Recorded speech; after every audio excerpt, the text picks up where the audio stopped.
video is proudly sponsored by DigimonCard.io for all your Digimon card, deck building, deck list, card pricing, and discussion needs.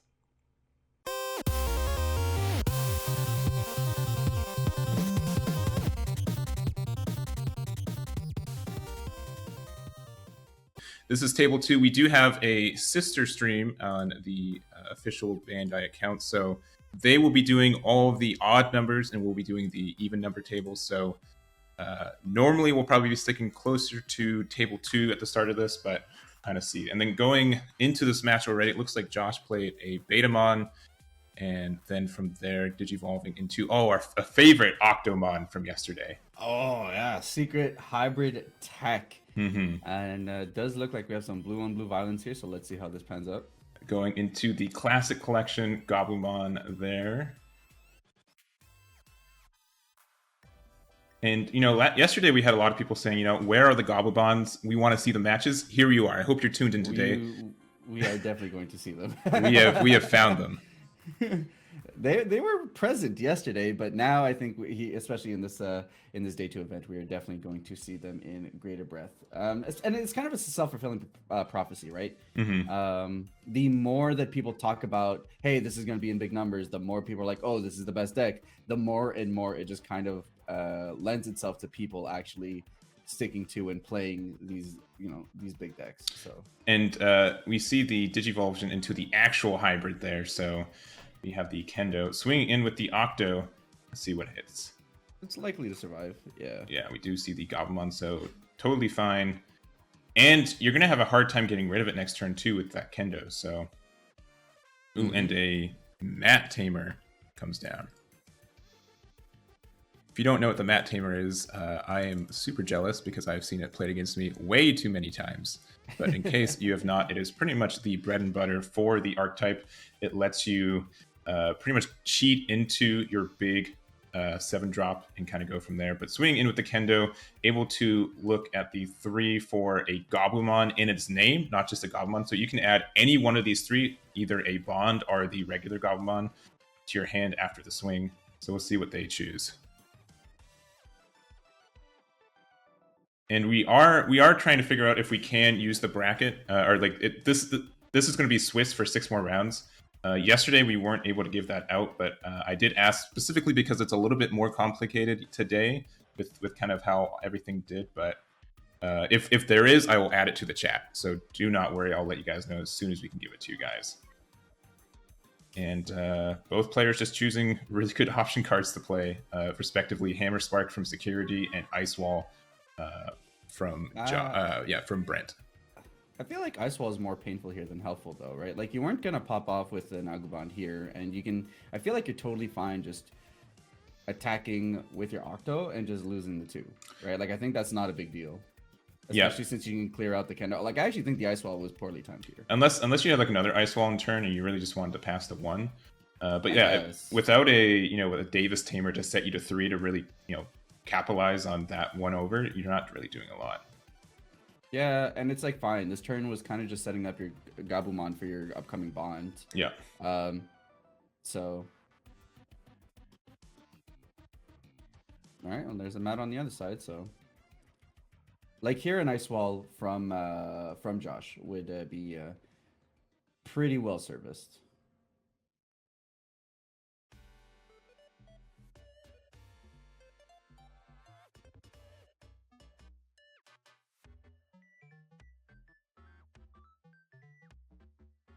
So yeah, these matches, I don't know. I've maybe not seen the mirror match enough. Knowing playing the mirror match, I've done that, and that is stressful. I hate doing it, but there is something really tactical about the kind of, I feel like, back and forth, and I think it, like, you get really tense. Like it's hard to say who's going to win most of the time. It's pretty close. Yeah, I actually don't mind this play. Keep your Gabumon safe in the back. Go into 1, give your opponent 1. Even if they raise this Gabumon, they're only gonna have 2 available. So I actually don't mind this at all. Play a little bit slower. Your Octo's going to continue to keep doing a lot of work here. So yeah, and we did see that Octo's done 2 damage and it still survives. Like, it's such a cheap, like, you technically only spent 2 memory to go in this Octo. It's done 2 damage, and to get rid of it, you have to spend so much. Like, it's such a sticky card to get rid of if it keeps living in these security swings. Yep. Well, in the mirror, right? There's like what, 4 cards between the Gabubonds that actually clear it, and then if you also run Octo in your deck, then like 8. So the survivability of this card is actually extremely solid in this deck. It's very sticky. This is, I think, one of the few card games that I played too, where playing vanillas sometimes just is the play. Like, most games like a big beat stick doesn't really do a lot, but Octomon is proving that it does exist. And like even for other cards, like something that doesn't have an effect is normally the trade-off is it's a really cheap Digivolution as well. So something like this is gains a lot of value. Yeah, 100%. I think just because you have a multitude of numbers to play with between Hardcast, Digivolve, and like the actual DPs of Digimon, I think there's a great balancing factor there that actually make vanillas super worth it compared to others, especially since battle is so inherent on just like your security. Oof. Something else with this, I would say, outside of something like security control, that there's just so many good cards that live in the security for this, right? We have Ice Walls, we have Hammer Sparks, we have Tamers, we have so many like scary things that hitting into your opponent can give them advantage that you weren't expecting to play around originally. Exactly. And now we're in a tough position again, right? Because you could Ice Wall or do something, but like now you're potentially open to lethal if there's nothing too crazy in security, because you're going to gain 2 memory from bringing up that Gabumon. You can go into a bond, and now you have, what, 4 strikes available to you? Yes, exactly. So you can go into your bond, like you said. It will have 2 strikes on its own and 1 because of the Gabumon that's underneath it. And then on top of that, you do have the Octo. So you do have potential lethal. Also, you have 2 extra memory open right now to go into a hybrid. Yep, or if you hit an Ice Wall, you have that backup. You're not going to just automatically pass it your opponent's turn. So very good position here at the moment. And going into that first swing.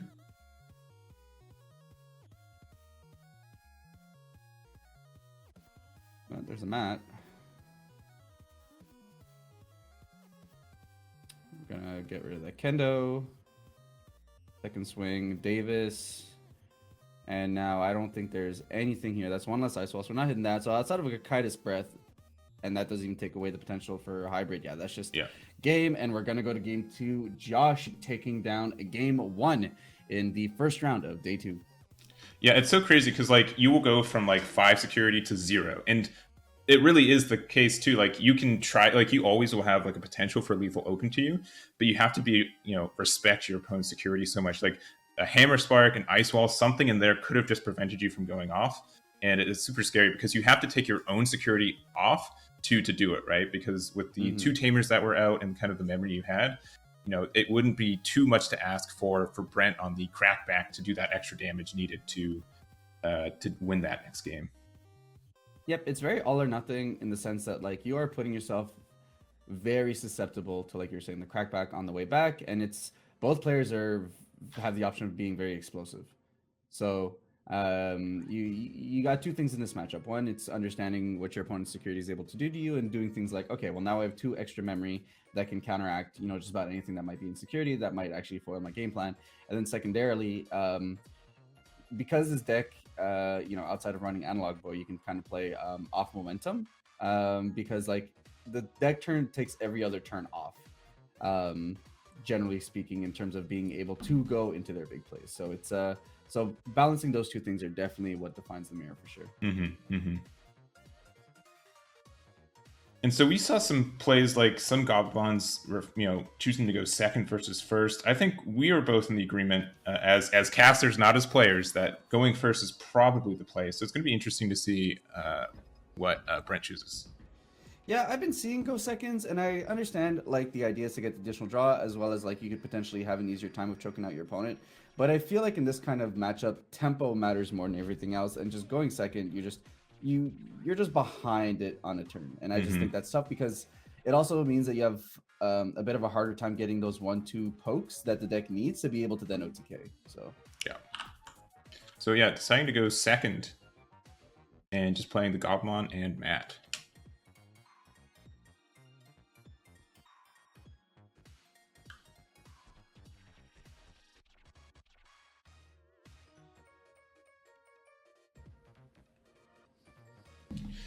And just the double Gabu play, going to 0. and your own mat there. Ooh, okay, that's a fantastic setup. Yeah, and because of that Gabubond too, it only cost for 2 because the Gabubond brings it back. Mm-hmm.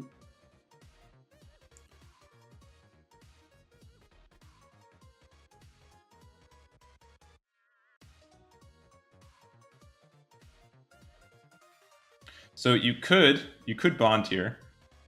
I don't think you should, but you could. It's a play. I think maybe just get your pokes in if you can get an Octo. Maybe do Octo, but like Octo into another Gabu is a potential here.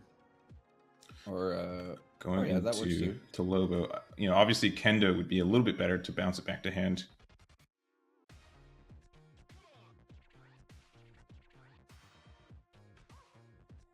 Alright, so can take one of those bonds. So we do know that that's locked and loaded, ready to go.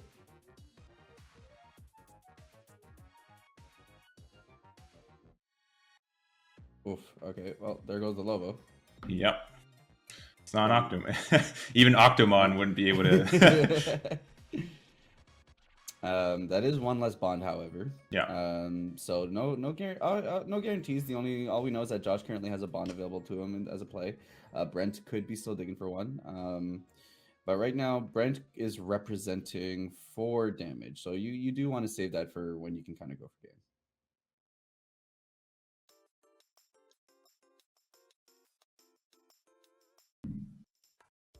And we just see a Davis.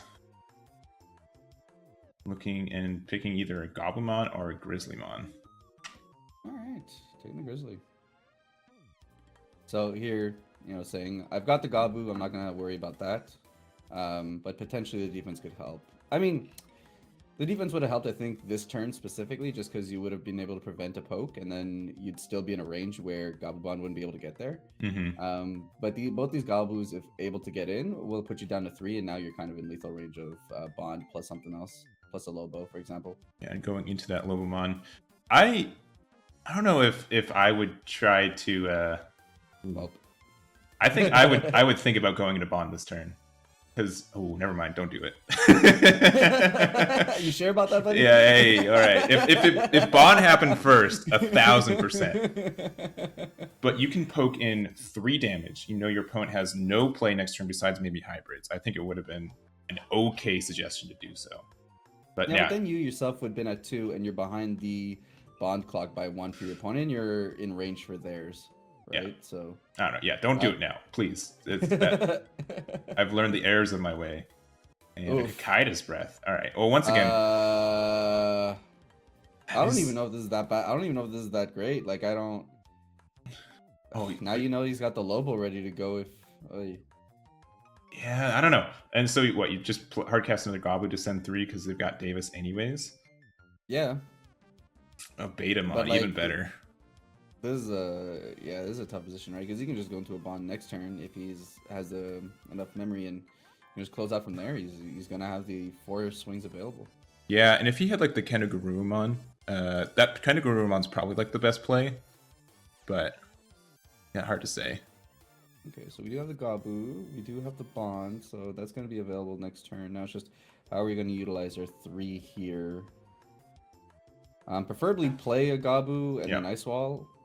I think is the call, but I don't know. Okay, Grizzlymon. Okay, that's fine. Your opponent still needs to find the extra memory. Yeah.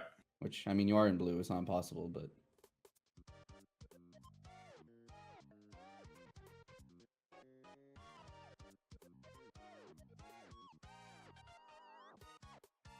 Another Gabu, and it's the good one, so it's in pretty. But yeah, that Kakai's breath getting hit early instead of like when you're going in for game with. Oh, there he is.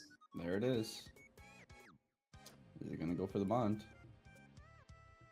And this is kind of where you weigh your options, right? Like how much do I respect my opponent's energy, but how much do I need to actually just try and close out the game? Mm-hmm. Oh, there's an ice wall. There's an ice wall. Wait, so here effectively saying, more likely than not, I either win or lose here. Yep. Well, that is. All right.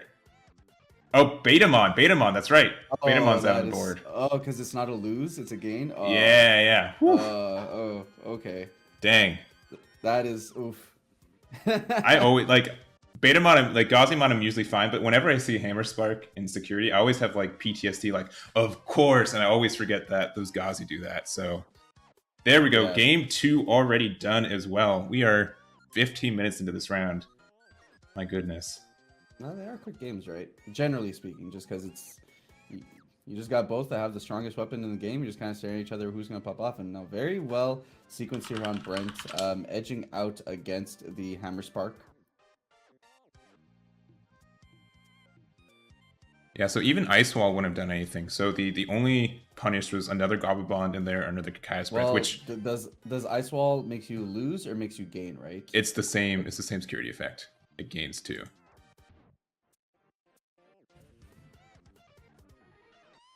And I can tell you don't trust me and you're looking it up right now, but that's okay. Co-commentating is not about trust. It's about being right. I'm just curious. I myself learn every single day. Yeah. Yeah, I'm a student of life. Just because I knew Ice Wall at one of the parts said lose, but yes, the main part, yeah. Yeah, the on your turn effect is different than the security effect. I think is just copy paste from the Hammer Spark security effect. Yep. So then, yeah, Kakai's Breath, I guess, was the only save there, which we saw too early.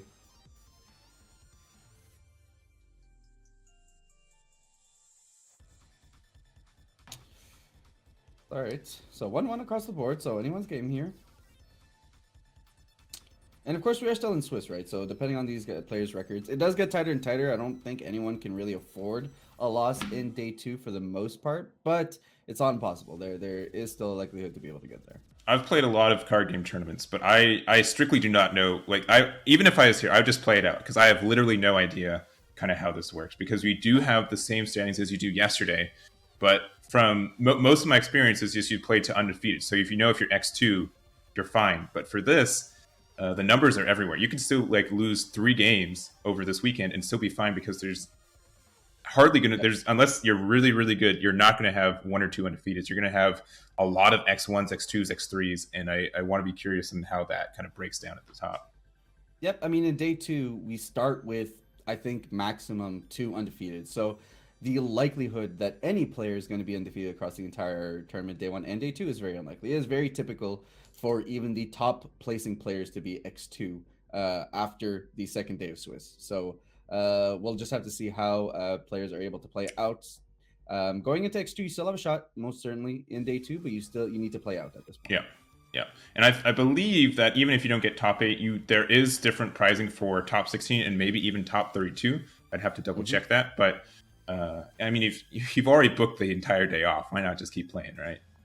Okay, why not give it a shot? And here, Octo being the absolute Chad that it is, being able to swing over Mechanori, so you can't enforce the block there, but Davis is such a good hit here. He is so good.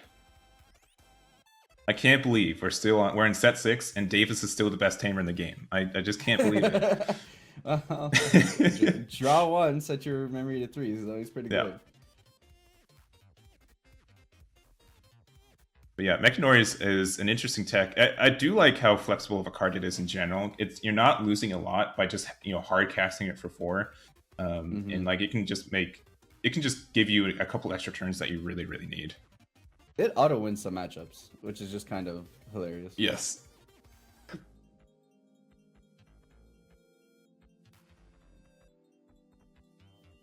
For a common too, it's an extremely good card.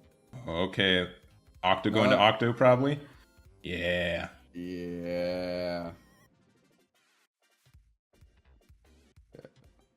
I know the card draw for this is very important, but like matchups like this in the mirror, when you can have a Digi Egg that gives you that plus 1k, would be so much worth it, right? Like even making a 5k become a 6k, so your Mechanori would have to trade with you, can change the matchup.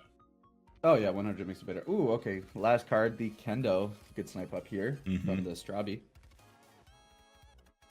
especially with a Davis Ari on board, meaning that you will be guaranteed 3 memory and also target if you really, really need it.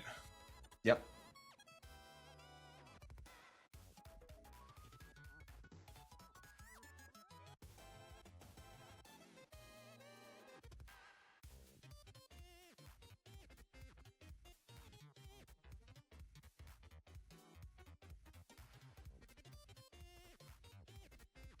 So of course, options here, promote into is obviously an option.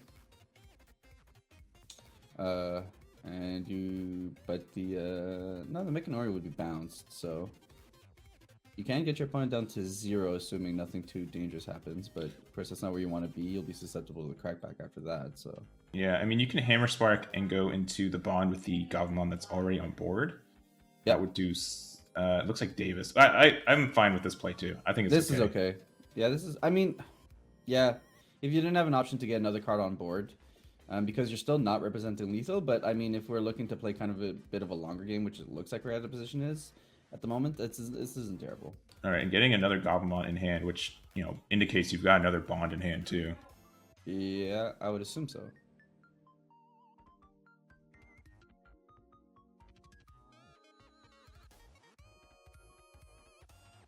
All right, going into a Gabu. That's a cool card you picked up. Let me play my own. Bam.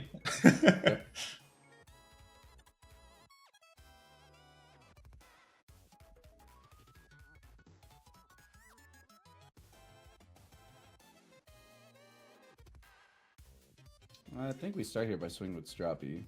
Yeah, but I think the question is to go into Kendo and then also get rid of the Gabumon on board when we do the swing. Right? I guess.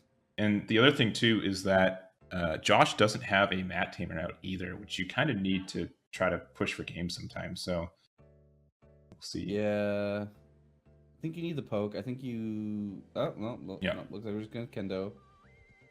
We're gonna swing, and then yeah, probably play the mat if he has it. Oh, Hammer Spark up to 1.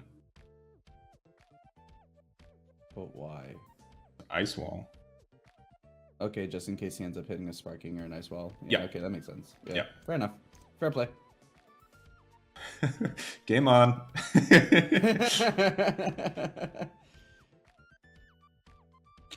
All right, there we go. Yep. Okay, so getting the mat down, setting up his board accordingly, setting up the Ice Wall, which disincentivizes the bond play here. But of course, that is also an option for Brent if he's able to draw into it. So there could be a couple of turns here back and forth while players are Ice Walling. Yeah, perhaps. Potentially, yeah.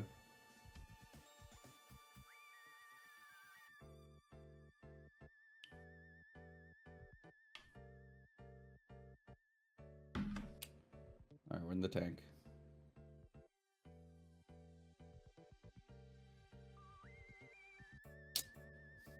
So, Josh looks favored here, in my opinion. I think he just has the better established board. The Ice Wall's up, which will prevent any plays from Brent. So now Brent has to be a bit more reactive in what he does. I think the best play he has available to him is maybe reestablishing his own Gabu and then maybe Ice Walling himself. But even then, you could just let the Kendo swing come through again, and then you're kind of set back on tempo once again.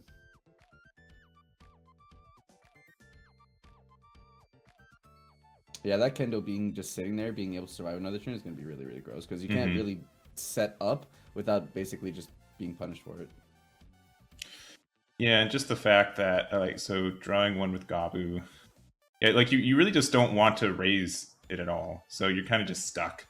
You want to also kind of put pressure for, ooh, okay, so Howling Memory Boost, getting rid of the source, and just meaning that Kendo can't swing either. That, I mean, it's not an Ice Wall, but it's kind of one. Yep. I mean, that was the biggest threat for this turn, was primarily the Kendo.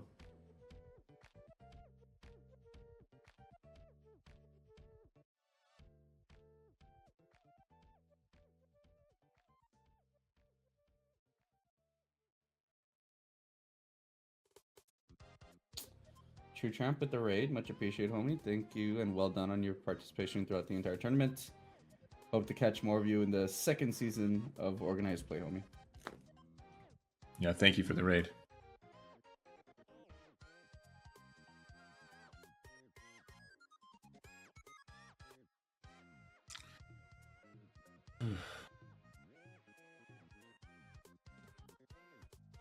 Okay, well, Oh, I don't even have to update it.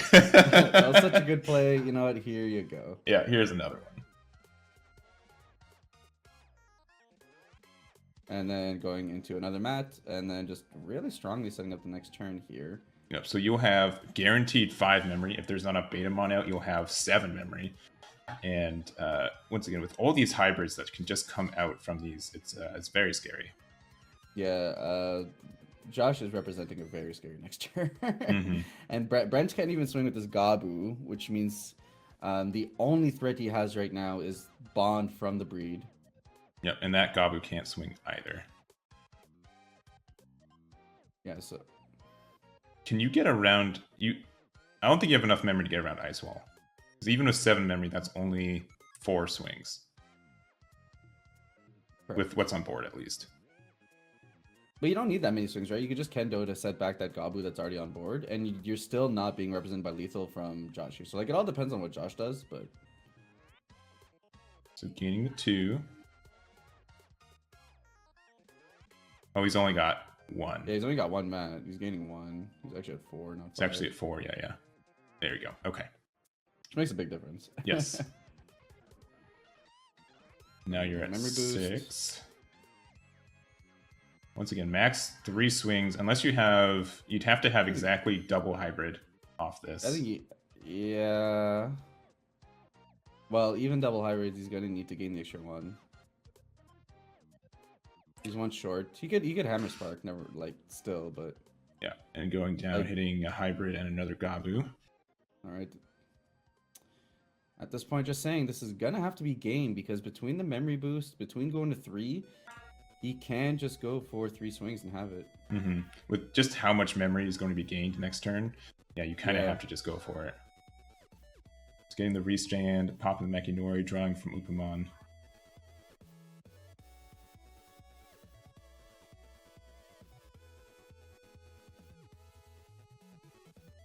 All right, first security check. Got it. All right. So far, so good. Swing 2. Second security check. Pop in the Kendo. Another Gabu. What a surprise. Swing 3. A Mat Tamer. Matt. So what now? Means you're very dead next turn. Hybrid, Hammer Spark hybrid? It would have to be. And it'd have to be Lobomons, which we just saw one get hit out of security.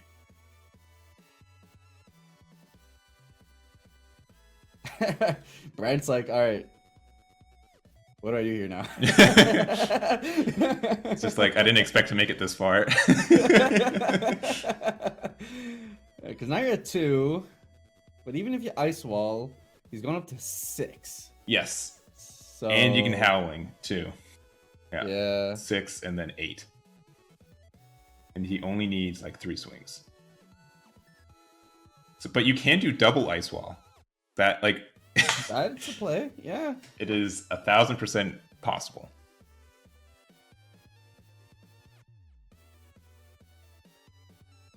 I think, okay, I would do, if I had it, I'd do Lobomon on top of the mat, swing 1 more time.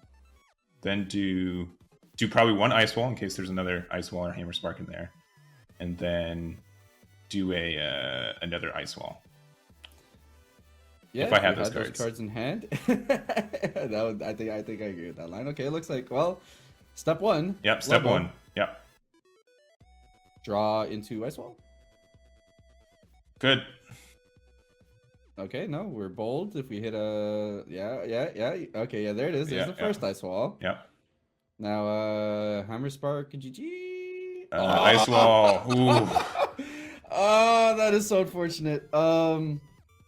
Yeah. No, I don't. Yeah, it's just, did he have the second Ice Wall, right? I mean, oof. Okay. That's tough. Kaitis Breath and Security could do something, right? But this is very, very tight. Like, you have to have like perfect security. Drawing 3 cards there too. You've got so much memory too, even with that, even with the ice wall there. So what's the play? Bond will cost you 3. Then you got the 2 swings. Then you can memory boost into a hybrid. No, I don't think it's verbatim out. I think he's asking how many Hammer Sparks or Ice Walls you have, and I think I only saw the 1.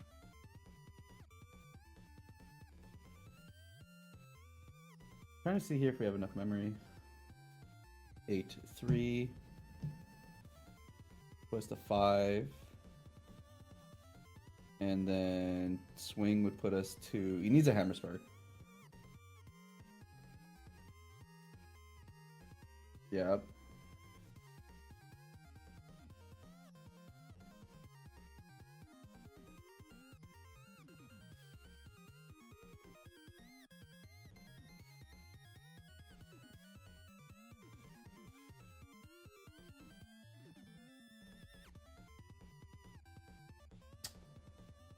I mean, either way, this is the right play, right? So, like...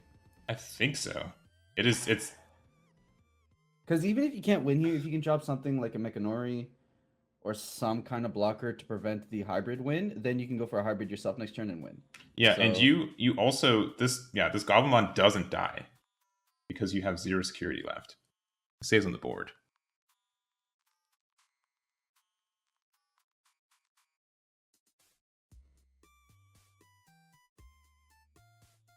I think, yeah.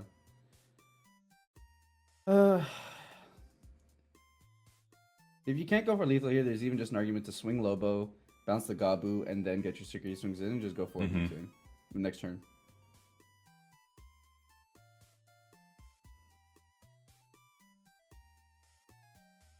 Yeah, okay, that's what we're seeing here. Yeah, I agree with this.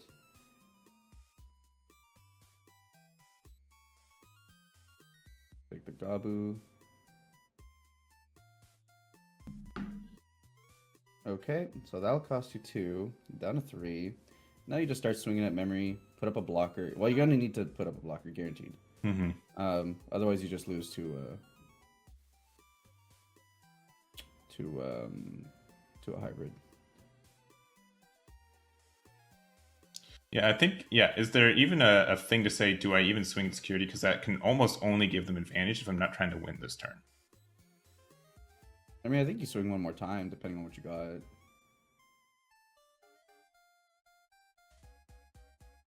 Or you just drop that Mechanori. If he doesn't have the block, he might actually just have to go into hybrid here to... No, okay, I think I see a Grizzly. Is he gonna Evo into the Grizzly? Oh, that's hot. Yeah. Alright. So he does have 3 memory, but this deck doesn't... I mean, you'd have to... I don't know. It's so tight, because if there's another Ice Wall there, you're in a really bad spot. Because then you can only swing twice max next turn. I don't know, man. I feel like I would have swung with the Ga. But then what? If you hit a Hammer Spark or an Ice Wall, you just lose? Yeah, okay, never mind.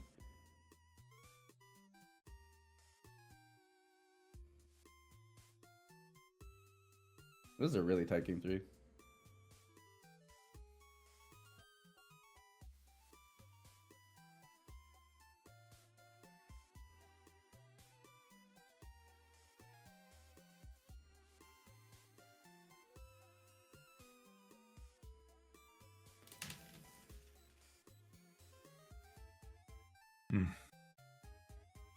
I'm in the Fang tank too. It's not like a 1-person tank. We got a whole group of people in there right now.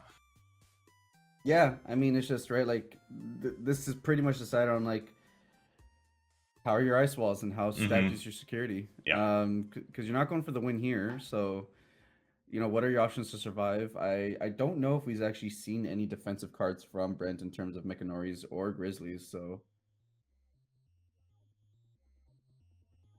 Which even then wouldn't all do all that much in the face of this Gabubond. So. Yeah.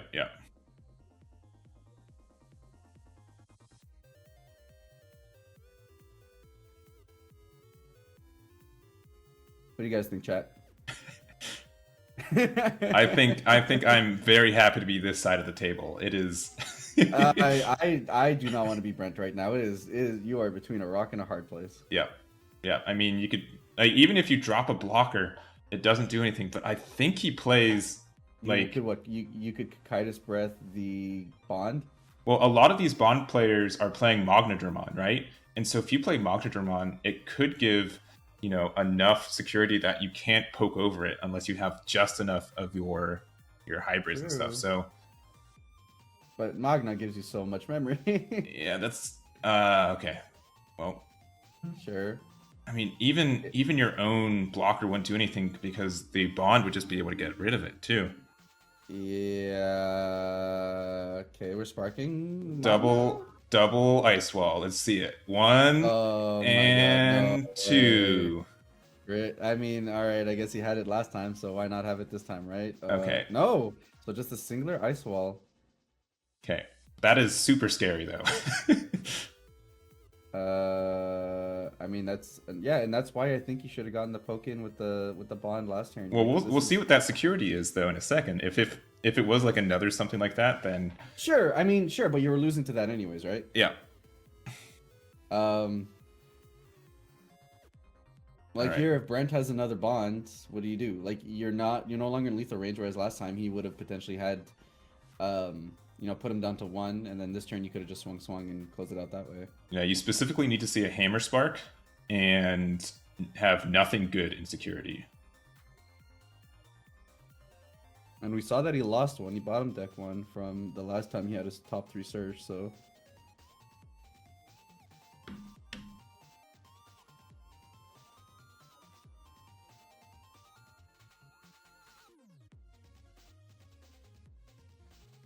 All right, well, we'll start off. Yeah, restand. Look top 3. Oh, yeah, get the draw. 1, 2, 3. Well, there's Hammer. another spark. Yeah, you're down to 1.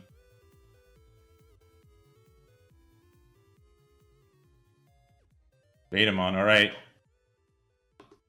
You're okay. Ish. Need a spark. You need a spark. Double ice wall, something. No, even double ice wall doesn't get there. Like, Mogdramon kind of gets there, but not really.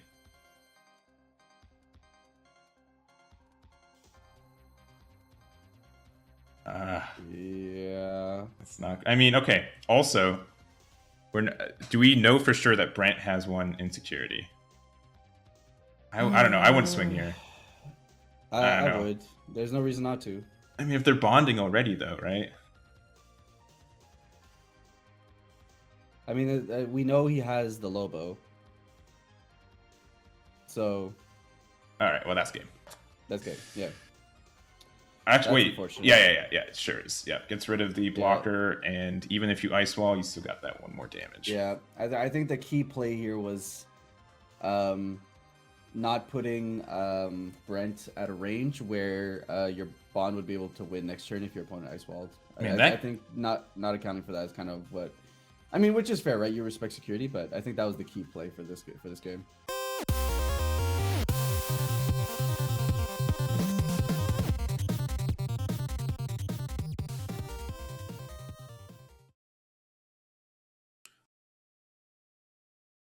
Which, yeah, it's Diaboromon over here. Oh, I'm just saying, but you could just stay here all day because we'll just easily raid them after that. So I don't know. I wouldn't go anywhere personally, but I don't know if I'm biased or not. Maybe just a little bit. All right. I don't. Maybe. Doubt. All right. I believe that's an Upamon. Yes, into Gabu. Okay. And into the Bond little boy Gabu.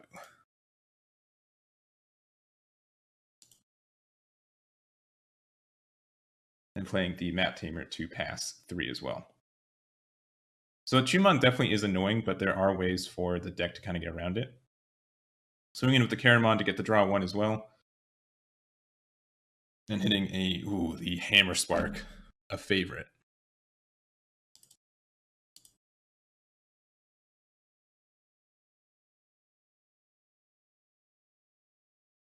And going into the Kurisarimon for 2 and just passing 1 over there.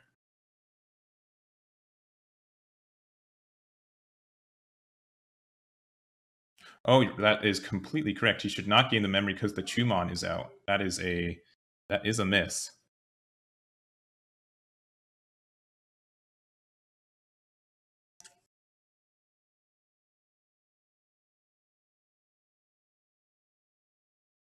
Yeah, he definitely should not gain that memory with that Chumon out there.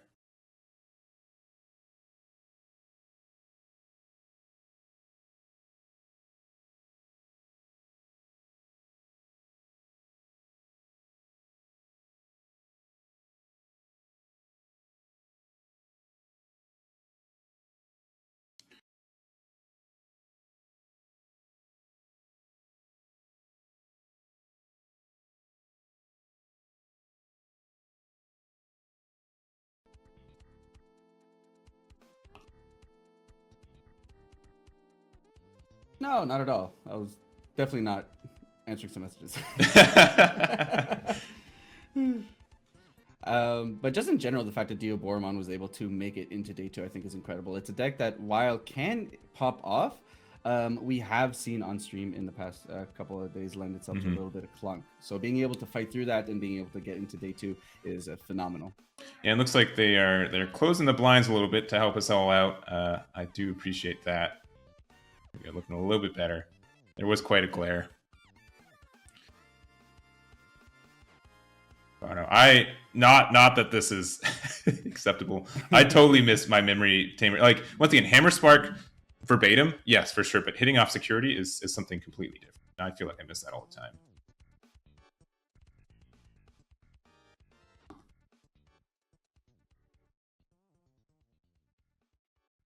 Yeah, and Bond is in a very good spot at the moment.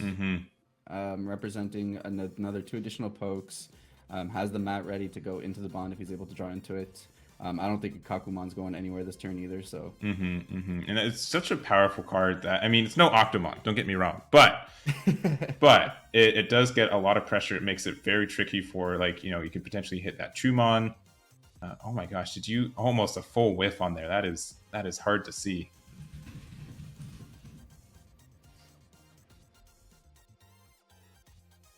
And just adding the Infernmon and sending 3 of the option cards to the bottom of your deck. You're probably not seeing this for the rest of the game.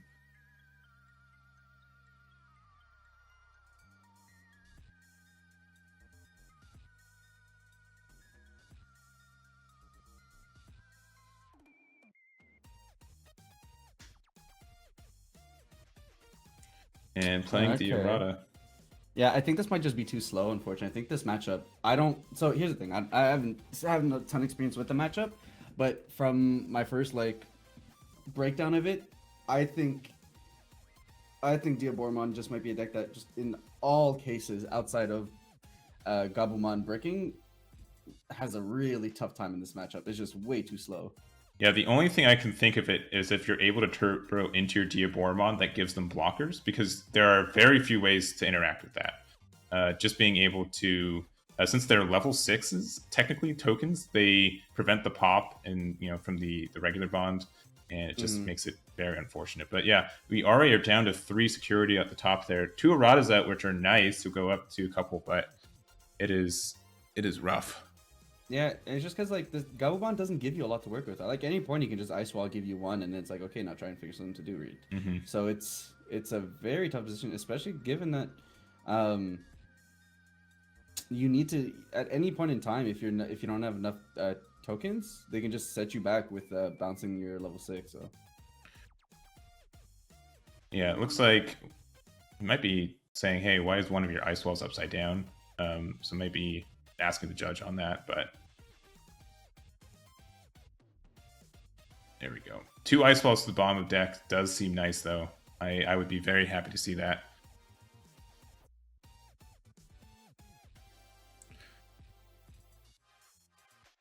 Yeah, and so the Infernmon, well, we do know that there's the Infernmon that can go straight from the Caramon, can happen right now, so that can help you a lot.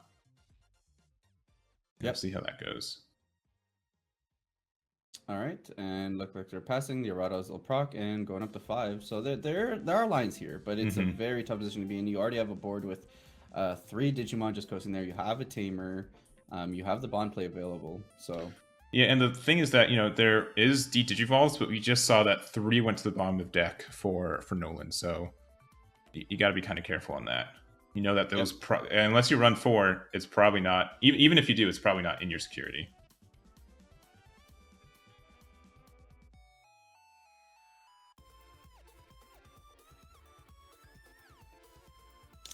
So let's see how quickly he's able to go up here. I mean, 5 is a lot to work with, but it's... who knows?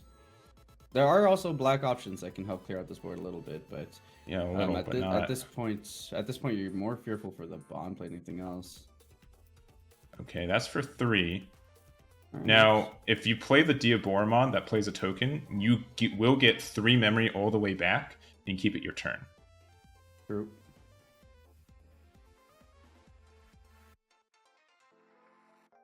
All right, swinging into probably the Akuamon. Yep, that is the case. And then Digivolving into the new Diaboromon. So you get to play 2 tokens. They both have blocker, and you gain 2 memory back with the Kurusarimon. So that also means unless you have a Hammer Spark, you can't go into Bond and keep it your turn. Yep.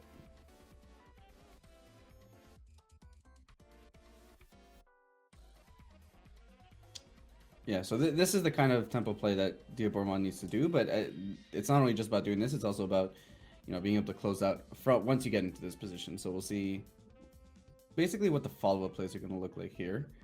Yeah, so you do have 2 memory. And again, these blockers are level 6s, so you can't use Gabubond, you can't use Gabubond to get rid of them. They're pretty tricky for this deck specifically to get rid of. Mm-hmm.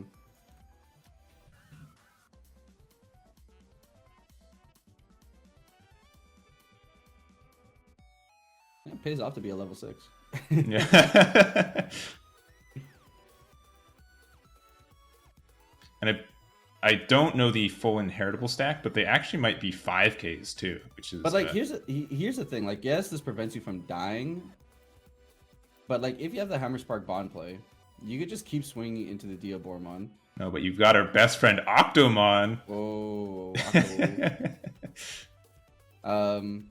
So yeah, you could just technically just keep swinging to Diaboromon, clear his entire board, and then like you're still doing okay. Yeah. And swing into not great security. Yeah, and that will Strabi block. Yeah. Ice Wall. Yeah, I don't think he should have swung a Strabi, right? Because like I mean, you accomplished nothing. Yeah. You did have the Hammer Spark. Yeah. Into Gabu. There's another. Yeah, I don't know what the Strabi swing did for you here. Maybe it's nerves. It's early in the day still. Pass 2, and you get 2 more with the Erados, so that feels pretty good. Yeah, and now we're in a position where we can start mounting a comeback for sure. Yeah, and there are ways to free play tokens without, but once again, those I think just got hit right to the bottom of the deck. Using a D-Digivolve to like D-Digivolve the Octomon back into like a little Gabumon and everything else with it is good. But if you also have like an Ultimate Flare, that does so much damage to this board. Yep. Kikaitis Breath potentially. If he starts swinging security, could also do some work. But yeah, I think you just continue cleaning board. Force him into a position where he can't swing while getting over your tokens would be good. Ooh, Errata number 3, baby. Oh, okay, that's fine. That's fine. It's okay. You immediately, you definitely do not get your memory back, which is fine.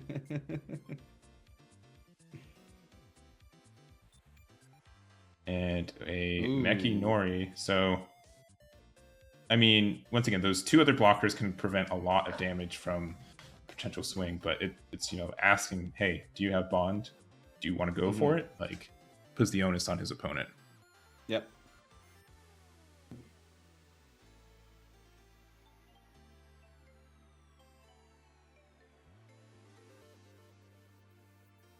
Start with a Davis.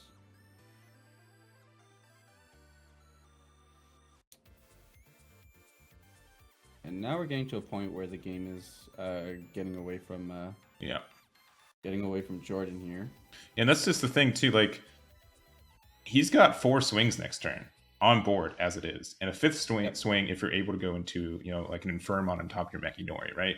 Like, it's so deceiving. Like, oh, all they're doing is, you know, setting up blockers and tokens, but then when you realize those tokens do 1 damage each and they're very difficult to get rid of, you can quickly go from being being walled up to just going out and winning. Yep. Oh, interesting. I would have, I don't know, maybe blocked with the Diaboromon or with the Mechinorimon, because if you're going into I feel like you just you know that Bond's not happening this turn, so you're probably fine. I don't know. Ooh, double. I do feel like going down to 1 security is definitely giving Bond an edge that it might not have had beforehand. So you do have to be careful, because there is like you can line up a big memory play, Bond, Tamer, and now you can just kind of phase through the blockers. So yeah, but you know, with that Kurisarimon, so if you're able to go from that Karamon and raising up to another Diaboromon, you're playing 2 more blockers, you're getting 2 more memory for it. Like, it's getting a lot of setup that, you know, all these blockers can easily block a Gabubond that, you know, other decks those blockers wouldn't really do anything. True. All right, let's do it. Memory math, baby. Yeah, let's touch those numbers. Right, we are doing the raise. Going to Kurisari for 2. That also has the decoy.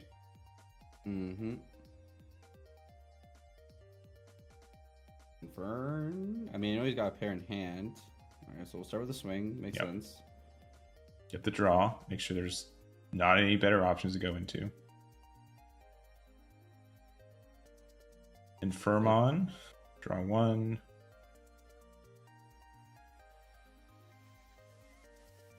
And then another Diaboromon. Okay. So now they have double blocker. Yeah, there are 5 blockers on board now. 4 of them are level 6s, and the other is Mechinorimon. Yeah, so Mechinori is not too bad here. You can get 3 swings.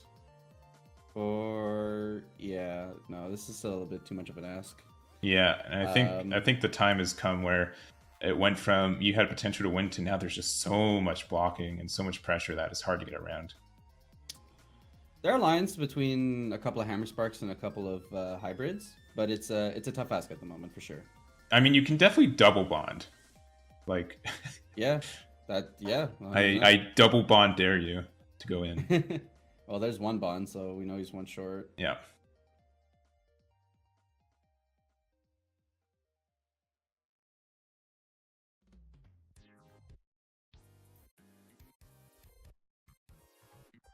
We're in the tank. You swing security. That's all you can do. Yeah. Bounce the Mechinori. Get your draw. Oh, really? Or not. Is he large enough to like trade? He is. Oh wow. Oh, that is absurd. That's okay. Well, that's game. Yeah, that is unfortunate. That is tough. Oof. Yeah, there's a lot of DP math that goes on that I don't know. I would say before EX1, the board like this would be almost unheard of, right? And so just with this one Diaboromon and it having a fresh new chain, you have a lot of chances for defense. You have a lot of chances for a lot of that kind of stuff. Also, if that Diaboromon dies, you play another token, which just means that you have like another blocker next turn too. Yeah. Yeah, I don't believe it's the 1K Karamon. I believe it's the Diaboromons and Firmons and stuff. That's what really gets the boost. Yeah. So here's the Howling. I mean, if you're going to make something happen, you're definitely going to need the memory, so...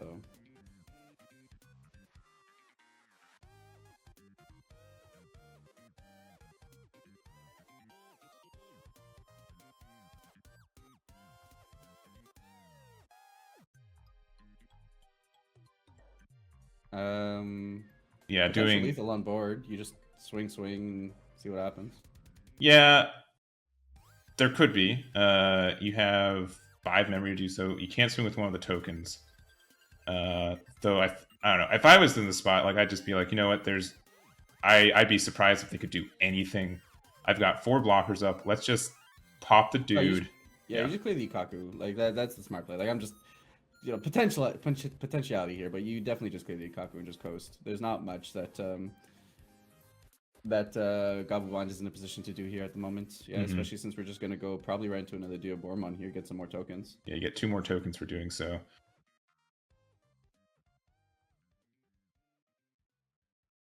Yeah, there he is. Which gains you 2. I mean, it doesn't matter because you're switching turns back anyways. But that's 2 more turns, or 2 more memory, 2 more draws. This is where the blockers. Blockers, and the new Diaboromon you played is also a blocker too. Yep, I think it's these large board states here that Diaboromon really thrives. If you're able to get past the turn 2, turn 3 aggro, you can 100% take advantage of just the fact that you get this advantage your opponent can't deal with. Yeah, it's funny, like, Diaboromon in this new set shifted from, I would say, kind of like a combo OTK deck to pretty much just another version of black blockers in a lot of ways. Being able to make these chains, make these just obnoxious boards with obnoxious blockers. And each one of these blockers turn to damage at the end of the turn, too. Ooh, double Ice Wall, though. All right. Ooh, I mean, that you will see another turn. And then, okay, Josora. Which will get you another 2 memory guaranteed. So, unless you play Chumon and remember what it does, it's you're gonna have a hard time. But I think you can just go up your chain again. Okay. I mean, just security attack plus, right? Yeah. So I mean, this is pretty much game anyways. That is exact game. Yep. Ooh. Wow. All right. Nolan taking down game 1 against Gabubond with Diaboromon. There was one turn when he had to make the turn to get the defensive pressure on it, and he was able to do that and go from there.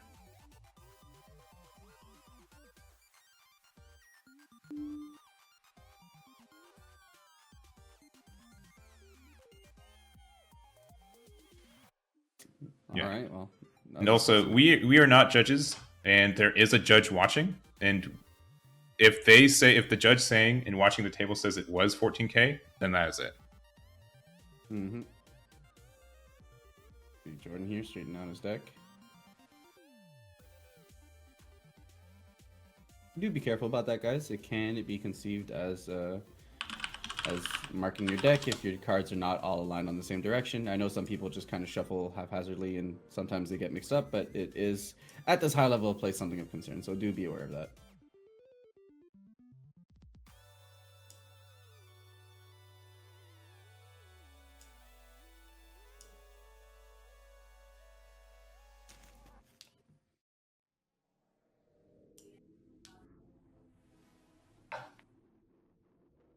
Yeah, and I will say, like, not that this excuses anything, but even if that Gabubond didn't die, I still think Nolan had the edge to win it that last turn. Oh yeah, 100%. The board state would look a little bit different, but it wouldn't have made all the difference in the world. Yeah, like worst case, he'd have like 2 less blockers, but he had way more.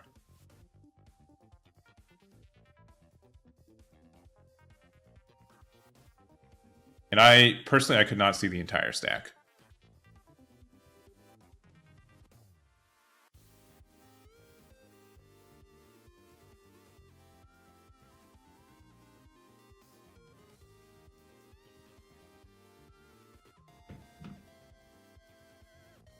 All right. This 100% is a matchup I think you just opt to go first, because if your opponent can set up a Diaboromon first, I think you're in a world of hurt.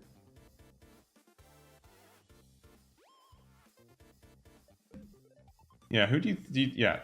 I would think that Gabu would want to go first here, but I've been saying that all day and I've been wrong. And I've been saying that all day yesterday too, and I've also been wrong. So I guess we'll find out.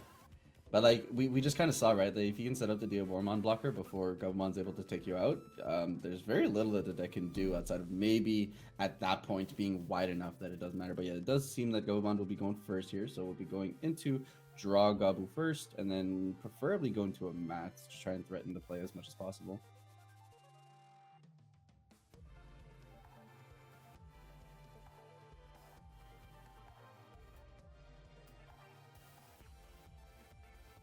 right, just making sure I'm thinking that they see everything. Yep, there we go.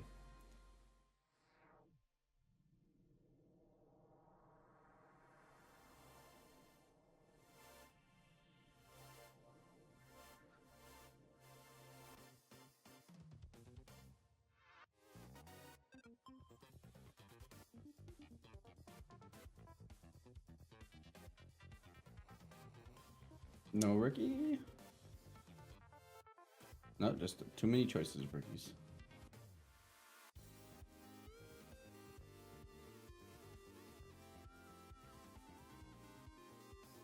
And going into the Errata and then Double Tamer. Very, very but there's a white Diaboromon, so you do not get that memory back. Yeah. Draw that Meki as early as possible, so... Yeah, you definitely promote Gabu here. Do you bother going for the bond play? Nah. Nah. Because I was trying to think, right? Like, the 2 swings here couldn't... Like, if it was the other Agu that you would get 3 swings, I would say it's probably worth it. But just the 2 swings here... Or the Gabu. And almost drawing... Like, it's such a ingrained thing. Whenever you play a card, you're like, oh, I have to draw a card. So, but keeping... Not even swinging in. And I think that... I don't agree with not swinging. So here's the thing. If you swing in, you could potentially hit an unidentified insecurity, which also means that they could get 1 extra memory this turn. Yeah, but how... Which I understand, but again, how many times have we hit situations where, like, you're not able to go in for that last one because you're just playing too passively, right? And now you have the Mekinori, and now your little guys are not getting in. I think they probably should have swung with Caramon with the idea that it will probably die, and then you get that extra memory continuously starting then. But we will see. And, you know, you do get the extra memory from the Sword Joe now.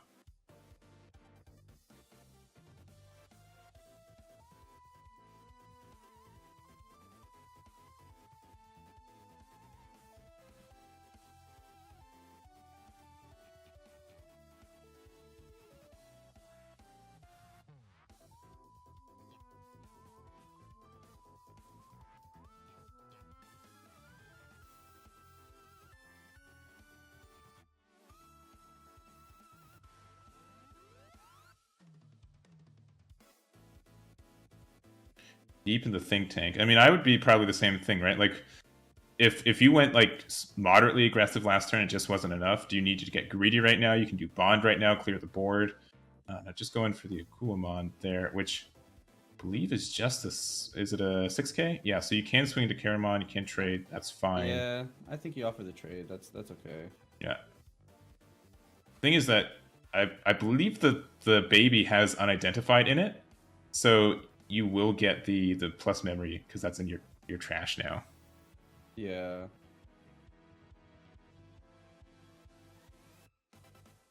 But I mean, it's either draw a card or lose extra memory, right? Yeah. Baby's not a Digimon. Yeah, I'm not sure exactly what that ruling is. I know it has unidentified, but if it's not actually a Digimon, then you won't. They are Digimon. No, they're Digitama. They're Yeah, see? Oh, wow. Okay. Well, there you go.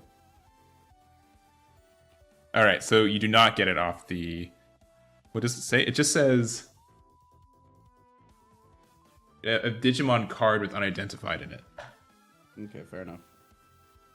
But we do have the Kurisarimon in there now, so... No worries. Poke.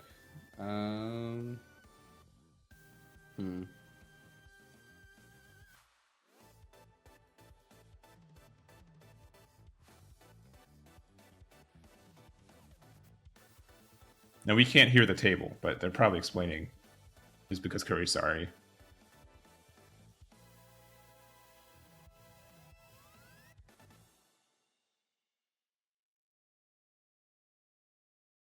Going into the Infirmon.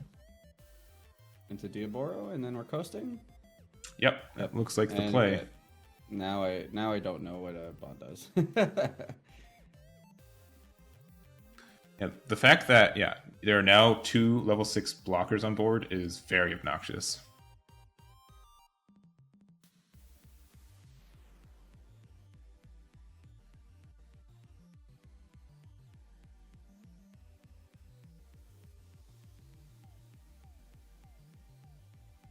Doing that. And he has 5 memory because Sorjo, because the token doesn't have... Yeah. I'm getting the memory there, yeah.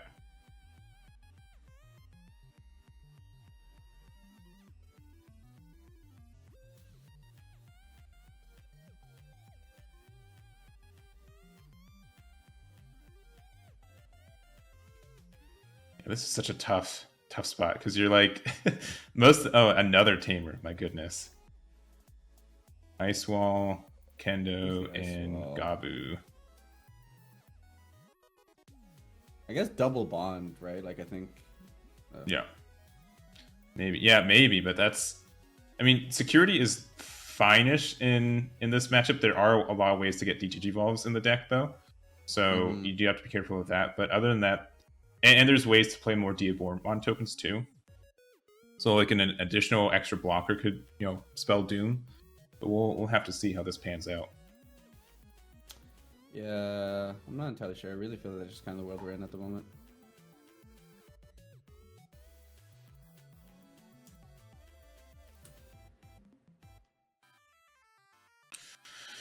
I think the beta, which means that any Kurisarimon gains don't happen, which is fine.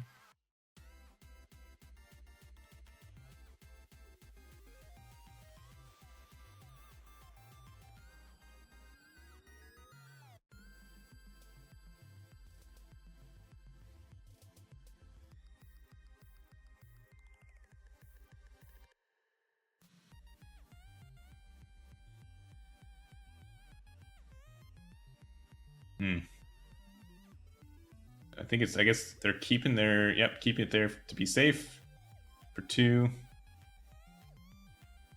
And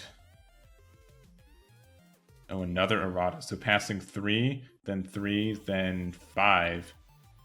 The Sorjo should be there we go. And then there you go. Okay.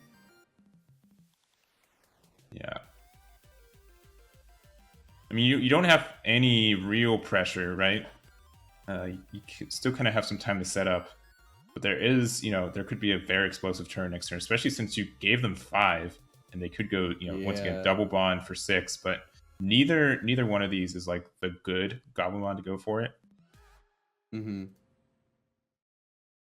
Additionally, the Diaboromon does have the Infirmon underneath it, which means that it will play another token. It won't have blocker anymore. But that can just be that one more damage you need to finish the game. Yeah, 100%.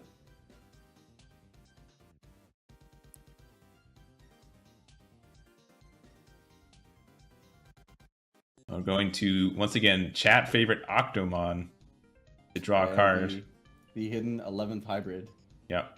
Oh, and removing both the sources from the Diaboromon. That is important because it does remove the Infirmon.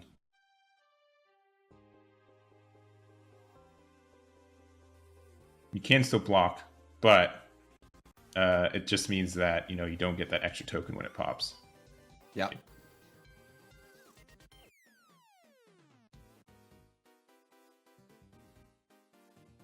right, Kendo for 3. Swinging in. Yep, you can block this if you want, but hitting into security, yeah, that's actually pretty bad. So it does DGG evolve, and then also plays a token as well. Yeah, that's tough, right? It's just mitigating how many tokens are going to hit being board, and now you're in a position where I just don't. Oof, and beta is what we're going to go down there, so that's one less Gabu to make our plays. And another Davis. Yeah, once again, I think we're just straying too far away for a potential comeback here.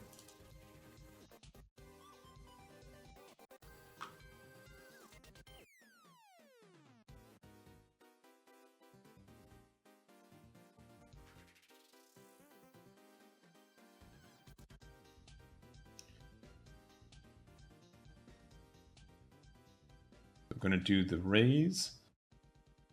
I'm actually going to swing in, pop the Gabu, which is fair, just to make sure that there's no, once again, bond plays are not live next turn. Going into Infirmon for 3, which makes any additional Infirmons cost 1 less.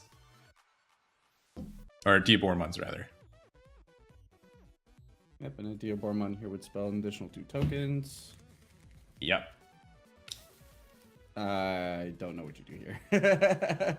I think this game has slipped away from Jordan's grip, and Nolan will be most likely, not guaranteed, but most likely cinching up a swift 2-0. Man, what a commentator's curse you're asking for. hey, if we get the turnaround here and Jordan brings it back out, I mean that'll make for an exciting game 3. So that would indeed. You're not lying.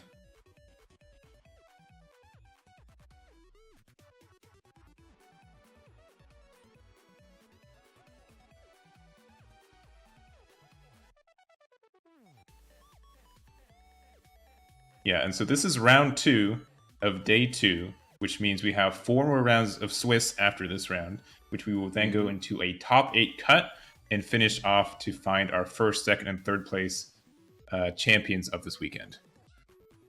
Yep.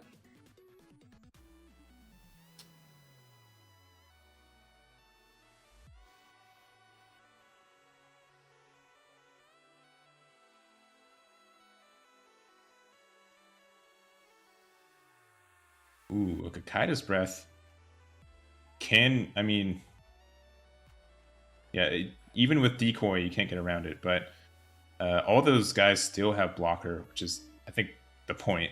Yeah, I mean, that's the most important thing. Like, it's just the fact that those guys can prevent you from swinging in, and the fact that there's no Gabus on board either just means you're not threatening a big play also. So it's very comfortable, very low-cost game. We are not in a position here where Nolan needs to feel like he's threatened, because he's really not. Especially if there's a potentiality here for another Diaboromon, so you're just kind of coasting on that front. Ooh, another errata. And yeah, into another Diaboromon. So now you'd have to deal against both of them now to get rid of the blockers. We're getting an additional 3 tokens. So now we're sitting at... Yeah, they're using their backup tokens. That's how many tokens they have on board right now. Yeah, we're now at 7 level 6 blockers. Yeah, even like, I mean, unless you have like a give everything minus 4K, there's no, like, most decks don't have any way to clean this up. And it's obnoxious. They have blocker and everything else. It's pretty silly. And these trade too.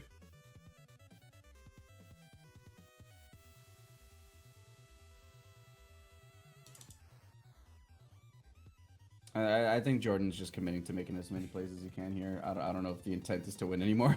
Yeah.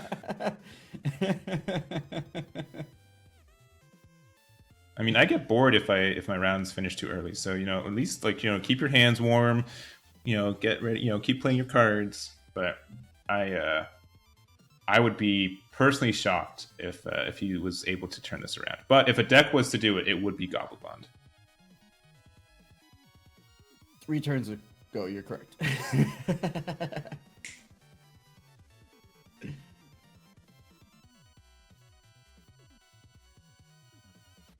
Yeah, we're just going into everything in here, just making as many places as we can.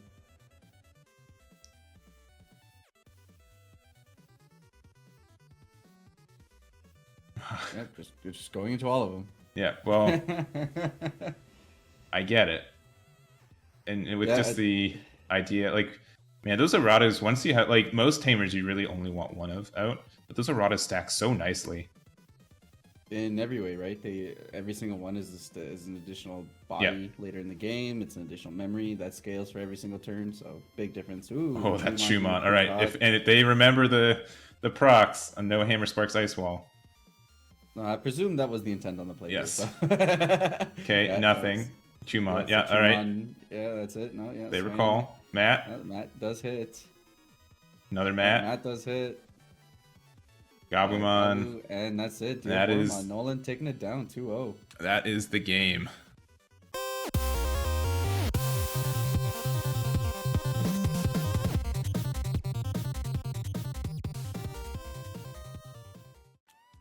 All right, who's gonna win? Hot take. The player that has designs on his mat. Okay. Because he's using white sleeves. Okay. There we go. All your money on it, right? Yeah, all of it. All of I it. mean, oh yeah. Well, you can't take my pick, right? So this is obviously a loop player, so you can't pick the loop player to be the winner here. No. All right. Actually, I'm fine. Either the loop player wins or I'm right. I'm okay with that 50-50. That is the 50-50 I want to live in. There you go. So, we got Octomon though. What a. Oh, it's the secret tech. Who do I root for? Man, I'm gonna assume I'm just gonna have all these blue cards just at the ready. I have just a hard feeling that most of the matchups are gonna have at least one of those. Yeah, I think you are probably correct on that front. The Betamon here potentially gonna put in a ton of work actually. Now there are ways for Lilith Loop to get rid of it, including that Kinkulamon that's on the board right now. If you swing, it has an inheritable. You can discard a card to make your opponent trash a card. So if they swing in here, which it looks like they are, take the damage. It is an analog youth. Another good hit. Analog boy. Probably the Gabu. No, another Kinkulamon. Nice. Interesting. We have rookies. And going into the mat from there. Playing very fast. He's like, I know the Lilith's going to probably take like 20 minutes, so I got to get my turns in while I can. So if I was the Lilith Loop, I would have, if Lady Devimon's in my hand, I'm in a fantastic spot. Oh, I am in a fantastic spot. So you do that, do the effect to do the discard. You can swing into the Octomon to swing over it, and then also discard a card with Kinkulamon to pop the Betamon as well. That's a pretty good spot. And able to draw a card from discarding the extra card and another card from the Sunomon. Very good spot. Swinging in, popping the Octo, discarding a Promote. And Rookie pass? Oh, the Kinkulamon we just were as it to hand. So looking pretty good for the Lilith. Able to kind of mitigate a lot of pressure. Lady Dev should not be an 8K. I'll say it. It should just be. The fact that it is absurd that she's an 8K. Yeah. It is such a good stat line for a card that can do so much. Yeah, I wholeheartedly agree. It is too good. And it has a good inheritable, and has a good one digivolving. Like there's everything like is above cost. I feel like. Yeah, just very solid. And now you're in a tough position as the bond player because you can't really commit anything to board because it's just gonna get rid of by the inheritables here. So a lot of inheritables hitting right now. So drawing one, discarding one, which will also pop like 2 more draws off the 2 Sunomons. So a lot of cycle there. And let's see what the hit is. It is a Gabu, so you're even living, which feels pretty good. Yeah, I'm not too sure. I think we're a little too far behind here as the bond player.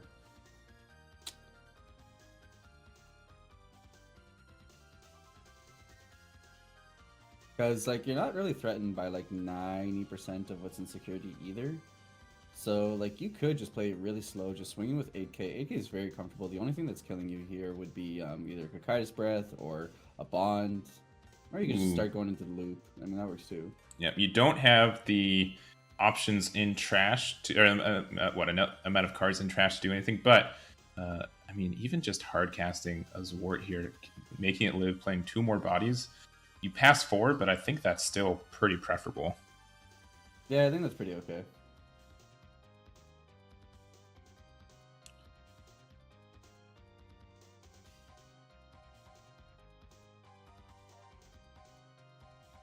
Yeah, I think we're considering. Nope. Okay, we're just gonna level pass. All right, I don't mind this at all. I think this is okay. I don't see how you get punished from this position at the moment.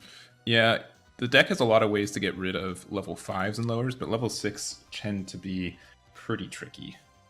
And you're really only passing 1 too, which is nice. Yeah, fair. Not swinging with the Lilith here because you kind of don't want it to die to a bond swing either. No. All right, raising out, going to 3.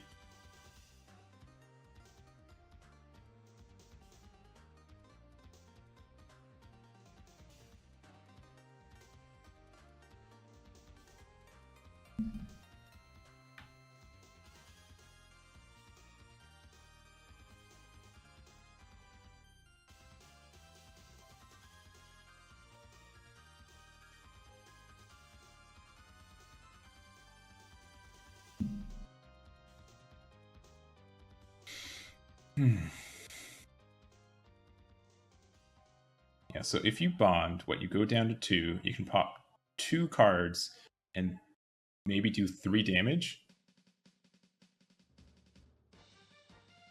Yeah, but then you lose 2 security for it. Yeah. It looks like they're trying. Well, and, you know, if you have an Ice Wall, you can feel confident about going into this without straight up losing. But... yeah, that's true. And it goes to bottom deck as well, which is preferable than trash for a deck with loop that, you know, gets so much advantage from the trash. Yeah, especially being one of the last cards you find trash, you definitely want to get in there earlier than later. So yeah. Now, Lilith doesn't have fantastic security, but if there is a Zwart in there, it will just trade with that Gabu. Oh, Hammer Sparking up to 1. Ice Walling. Just making sure in case you hit the Jack Raid that you get the Ice Wall still off. Swing number 2. And getting rid of the Labra. Yeah, so it's pretty good tempo. The other thing, too, is that hitting security just also fills up the trash, which is, again, something that they want to happen. Okay, so you're not in... It's not the end of days at the moment. I mean, I don't... You know, playing anything on board here is just going to die, so I don't think that amounts to much. But you should probably do it just to force something out of your opponent. Mm-hmm. Or even just another tamer or something, but it's you are in range now. Now it's just, will the Lilith loop player, will Ying here give you enough time to actually do something with that? Like we see a Davis in hand. I think Davis just might be the right call here. Yeah, because any rookie will be popped if you swing with the Lilith, because you have the Kinkuamon on underneath it, which is, I believe, the correct pronunciation. And if it's wrong. I think chat's saying Kinkakumon, but Kinkakumon? Okay. You know, I've been saying that forever. And so it's on chat for not correcting me until today.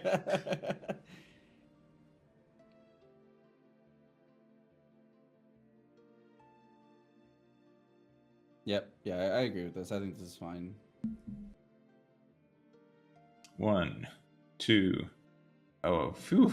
Found something. I mean, you sound something. I mean, if anything, just good thing we bottom deck those tamers. Mm-hmm.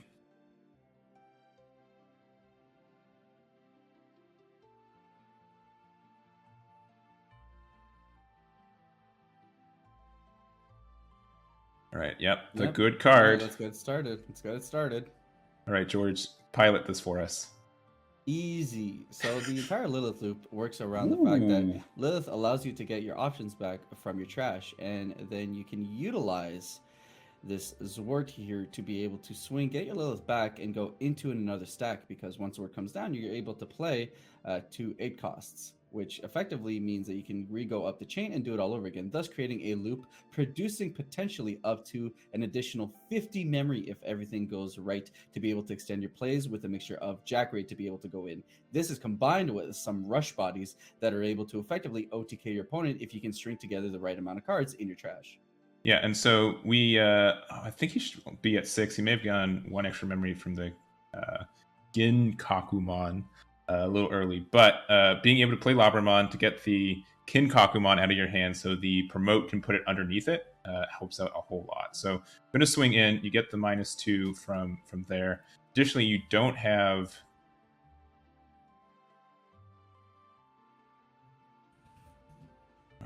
okay. Going down to 1. I'm blanking on the card name. What's the 4-cost Evo Angel that we both love that burns 1 from the both of us? Mastamon, and that is... yeah, the Mastamon tech here I love. I don't know if we've seen that from all our Lilith Loop players over this weekend, but I love that tech in this deck. I personally have not seen it, but looks like not feeling confident to end it. Oh. Yeah, and that's... never mind, that can't end it. That's why I think it's... oh, that does. It's so hot, yeah. There we go. Because you get in some positions where you might be forced to build a level 5 stack that can't actually attack nor go into a Lilith. And here you can just threaten lethal alternatively by just having that extra security pop, which effectively is like if it had Rush, which is so incredibly strong.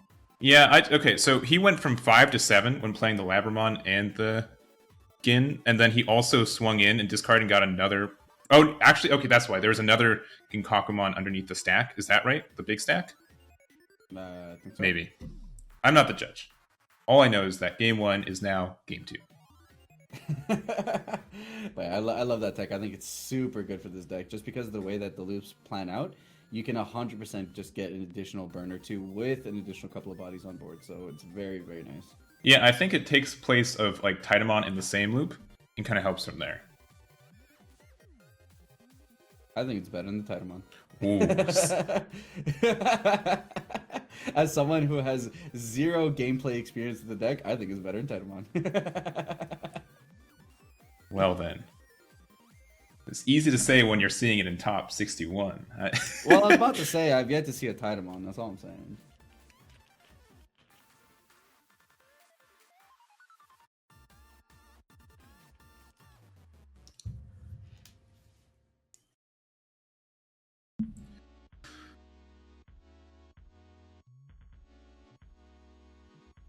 It almost looks like I'm watching the stream at 2x speed at the moment.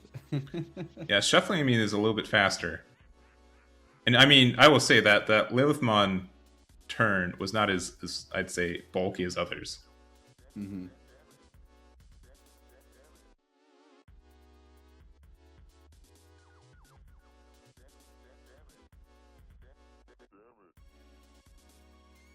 Yeah, I think I was in the wrong too. I thought they started their turn after the Mega Digimon fusion. I thought it went from 3 to 5 instead of 4 to 6.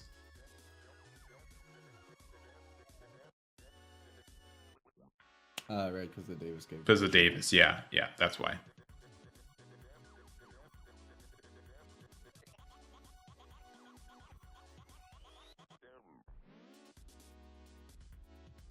All right, Gabumon continuing to want to go second, so I'm just going to stop mentioning it now. I think. Yeah, I mean they clearly know something we don't. They're here. They're at day 2. I understand it's much easier to memory choke your opponent at that position, so I'll just say okay, fair. I mean, yeah, Davis here does represent that very well. Probably hit the Strabi, yeah, because you do need to dig for your mats.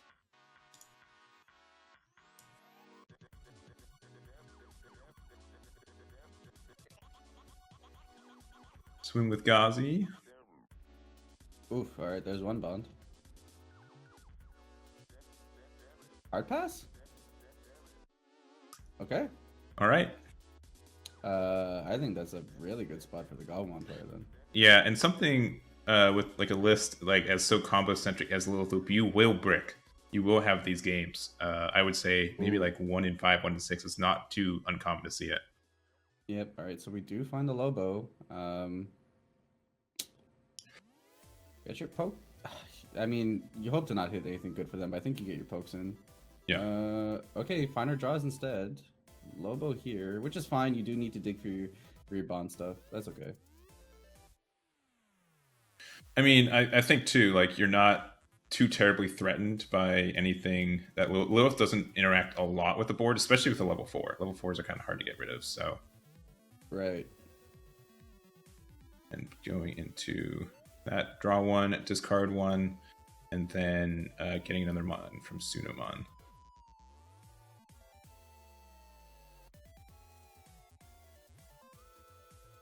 There's a beta, which means that we are not a Gabus. Not a Gabu. Okay, getting so the swing. Ooh, okay. Ooh, tech. That's spicy. I've seen people tech that into Jesmon because the Sistermons kind of allow it, but very interesting. You got that clocked up for us for our viewers or no? Sure do. Surely do. Alright, well the Lobomon lives, that's not irrelevant. Alright, and here we see a Joe and Sora.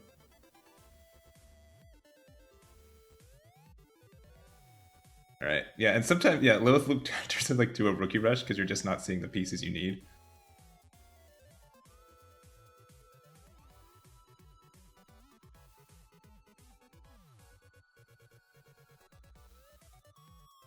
I mean, it could work, right? If the Yeah. Gabumon player doesn't find their bond, they're not going to get the explosive turn. Then it's just like, okay. And getting rid of that Labramon just means that, you know, you don't get the additional 2 memory, you don't get the swing from Upamon draw, like, there are reasons.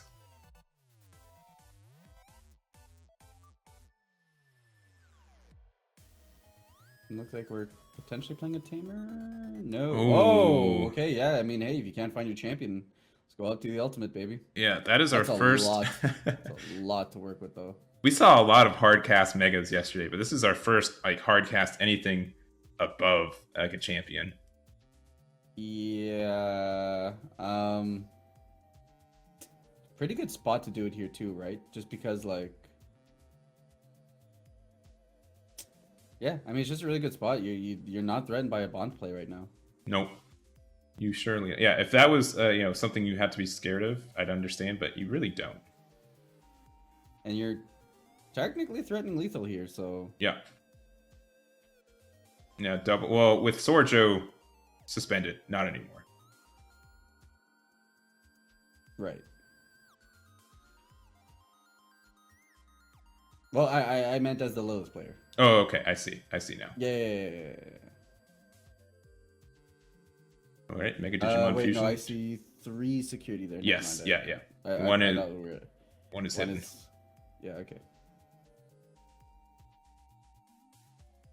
And Strabi for 3. 1, 2, 3. There's the Gabumons now. Question is, do you need the mat? Yeah, exactly. Which one are you missing both? And which one do you have to... I mean, obviously there's more Gabumons in the deck than mats, but... Yeah, I think we're just gonna... We're gonna grab the mat here. Yeah.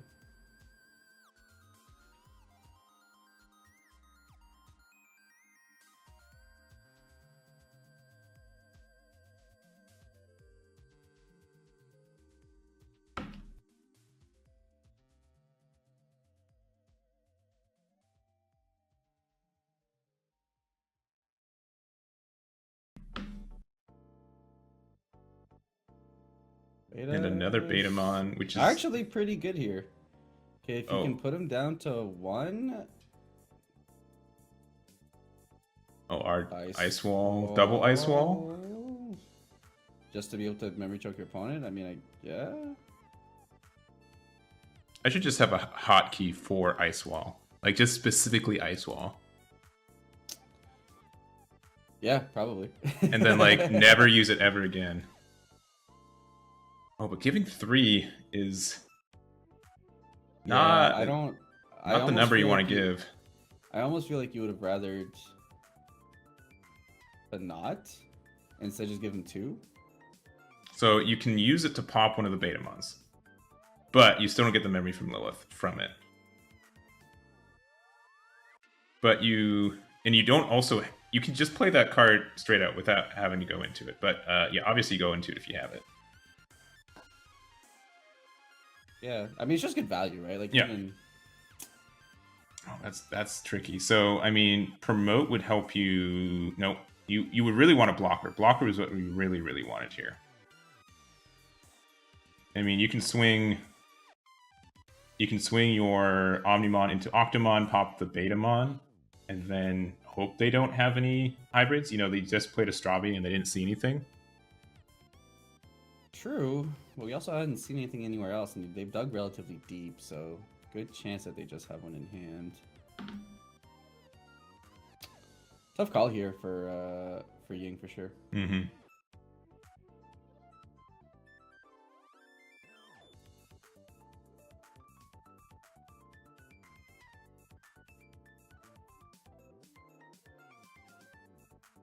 You still has to play the cards.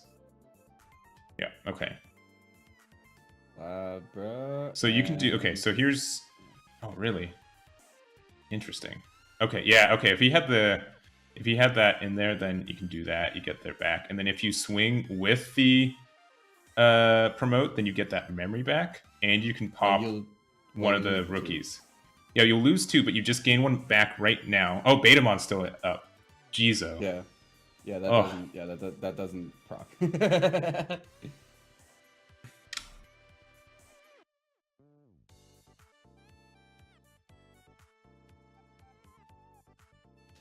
Man, the fact that Ice Wall impacts Digimon that aren't even on board yet blows my mind.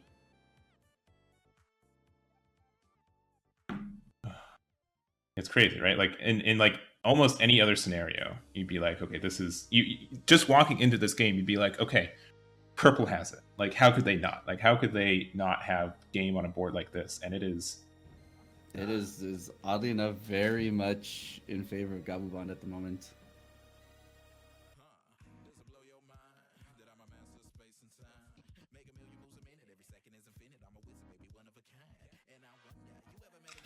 Yeah, I mean that is the play. I think bottom deck and goes away.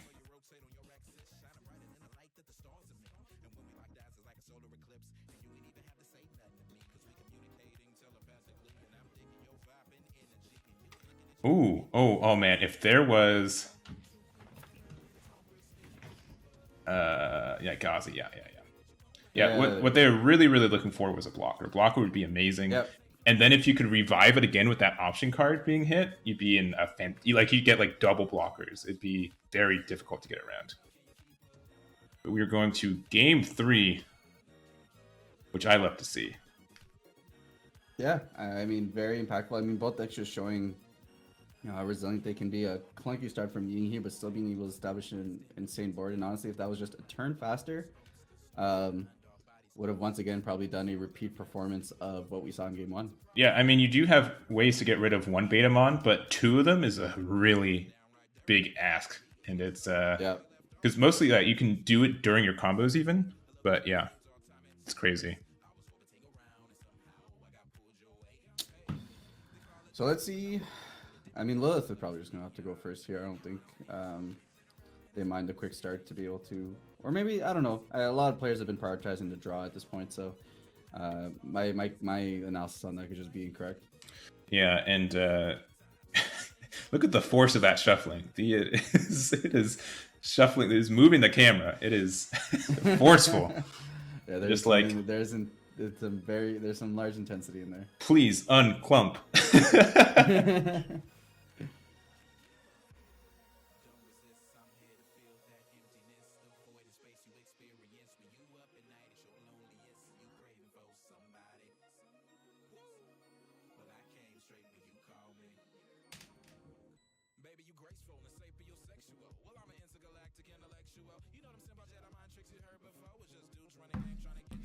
All right, we do have the Ginkuomon, unless that's not how it's said. Can I just say the memory champion, please? I mean, once again, I love to get my channel clipped. I love clips on my channels. However, the right scenario makes a difference. But yeah, it's so good. It just means that most of your level 5s discard a card. Oh, interesting. I mean, okay, chances are they're not going to just go straight into Gabubond here. But if they do, that gets a lot of momentum off. Yeah.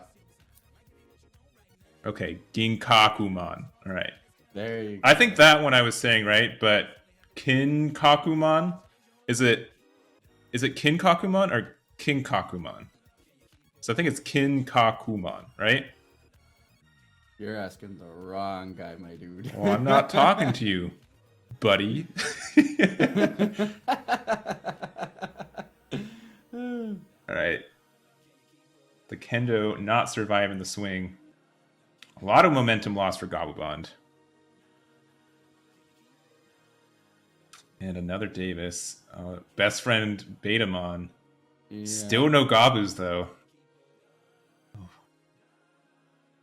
But the Betamon does put a lot of work here, so you maybe just grab that. Yep.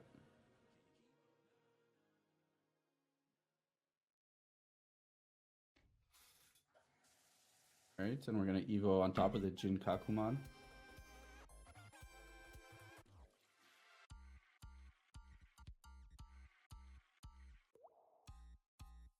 You do get your memory back for it, too.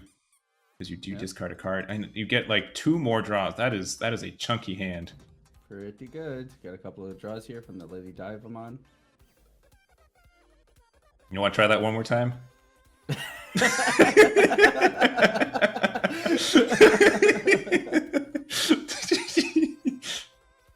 If I've been under the microscope poor pronunciations of these. I have to put you under the same one.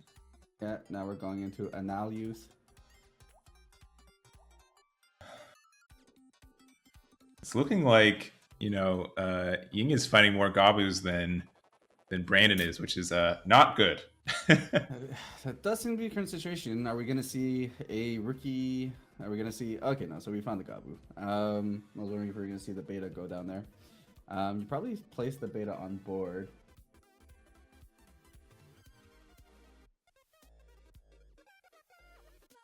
Beta Ice Wall doesn't seem to... Oh, no, you got the memory tuner right there. Okay. And then, yeah, I mean, I dropped the beta here, but just kind of have to force him to work into being able to go into the loop plays.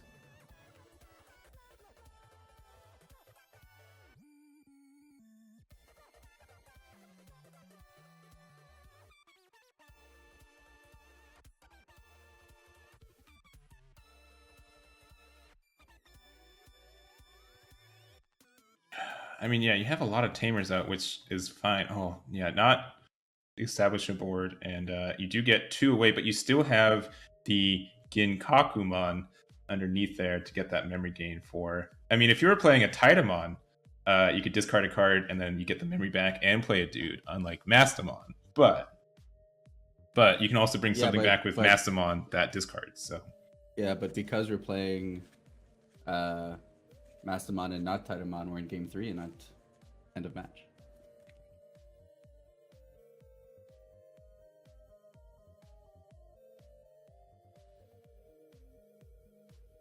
oh yeah, hey, I love that card. So that is not a Mega Digimon Fusion, but a win rate 60%. You're able to use it for 2. You can trash a card to reduce the devolution of the next card by 4. So you pretty much get the reduction and the discards for free because you do discard a card, and the Ginkakumon gets the memory gain.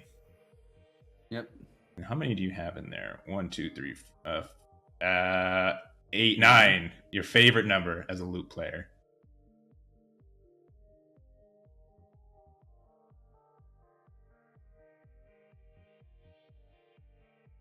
Just playing another one. Okay. Again. Well, that will get your pitches. I dare you. Ooh. I mean, you've got so many cards in hand, right? Like, it's not like a big issue. Well, especially with more Lily Diaboromons. Are you trolling me this time? I don't.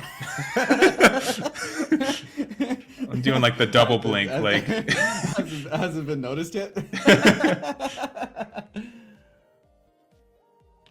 But yeah, no, Lady Devimon here is going to put in a ton of work.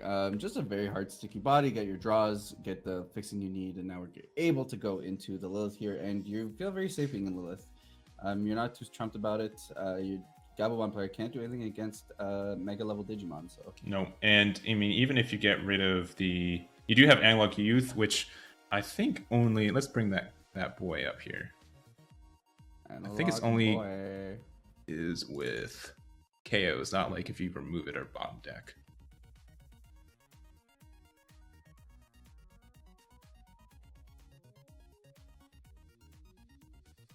Yeah, it's only deleted.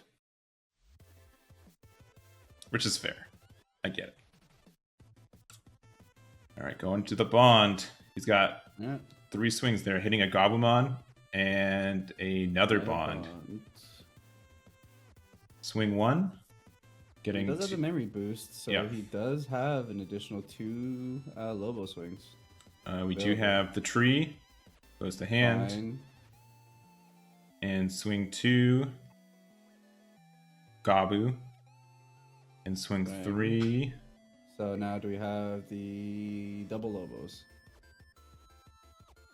And we see a Hammer Spark in hand too, so a Kendo Lobo would also be enough. Oh, there's the first Lobo. Yeah.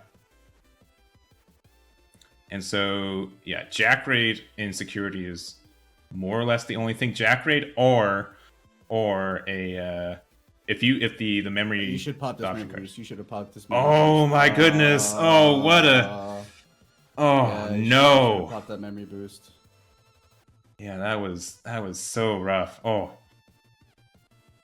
I also feel like you should have went on top of a Matt, not on top of Davis. Yeah, that is. Woof. No, you're not. You're not out. Don't get me wrong. You're not. Well, we'll see. We'll see how strong the looping is. Here. All right. In the next 2 minutes, you are not out. Maybe, maybe 6-7 minutes of the same turn later, you're out. But for the next, yeah, you can chill for the next 2 or 3. Oh, but another Mega Digimon Fusion is just the hurt.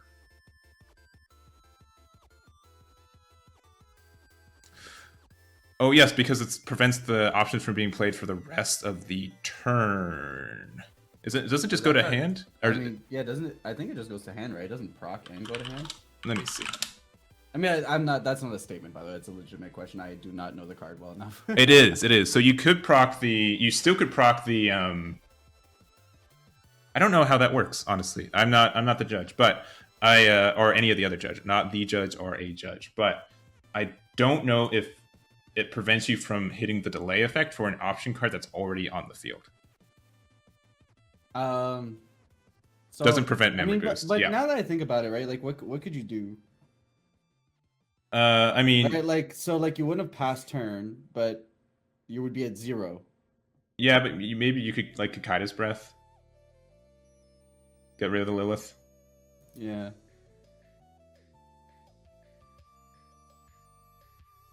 Or yeah, or another Howling. No. Yeah, so you could use the Howling Memory Boost to get the memory back, but you couldn't have. Yeah, I don't know. Well, I mean, either way here, the onus is on the Lilith Loop player to actually wrap up this game, which I think you do. You are in a position to be able to do that, especially since you are running Mastamon. So we'll see how strong the looping is here. Mm-hmm. I guess the biggest thing was just not being able to ice wall your opponent.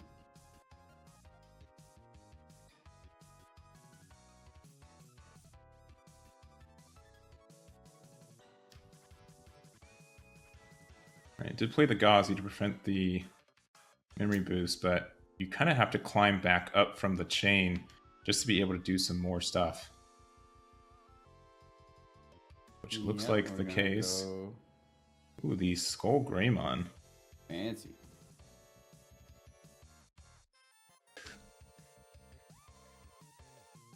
Yeah, so the only thing the emergency program shutdown would have stopped were additional Hammer Sparks or Ice Walls in hand, which is still pretty good, I would say.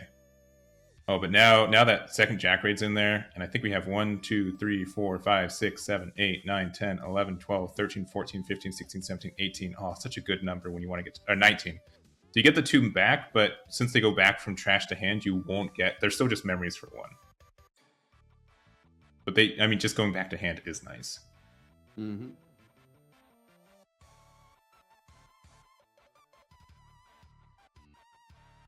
Yeah, looks like we're gonna go into Lilith now. Yep.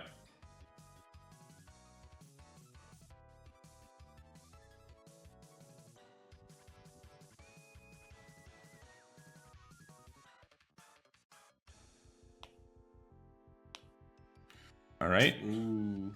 Yep. And play a blocker. Jack Raid up to 2. Jack Raid up to 3. 3. Jack Raid up to okay, 5, sure. because now you have 20 in there. Right. Oh, another one. Let's do another one. You have to mill 3 though, buddy. Mill 3. Mill 3. Mill 3. All right, they heard me from across the way. Ooh, double Lilith. But passing 1 with 1 blocker and emergency program shutdown, which is fine.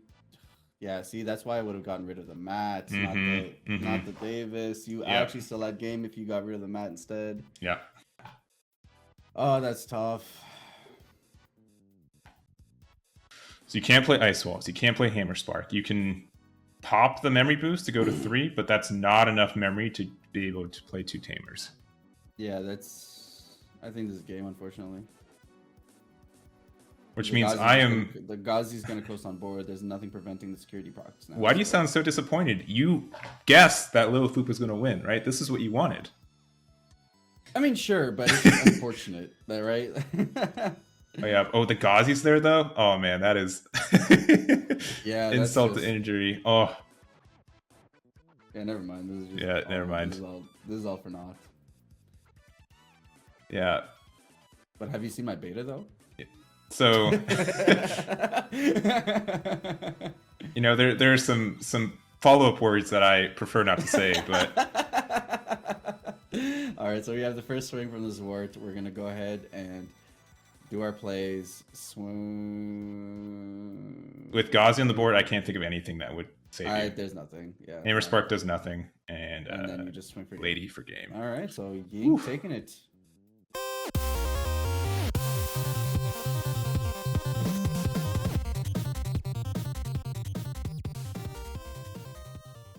Yeah, Dan has probably taken the most invites away from people. He's gone to like 5 regionals. He's topped like every one of them, and those invites do not pass down. So he's personally, stopped 4 people from coming here today, and no doubt been knocking people out these last 2 days. Yeah, if I remember the stat, he's either topped or like flat out won. Yeah, 4 regionals. It is crazy. So, he's incredibly inconsistent in skill play, especially with like often red, which is a color that people always say clunk, but Dan is able to find the lines that get beyond that, to build his deck in a way that tune for the meta and be able to fight his way over to consistent tops. Looks like we're on AguBond. Yes. Maybe. I can see that Agu and okay, never mind. All right. Okay, fine. Okay. I said what I said. All right.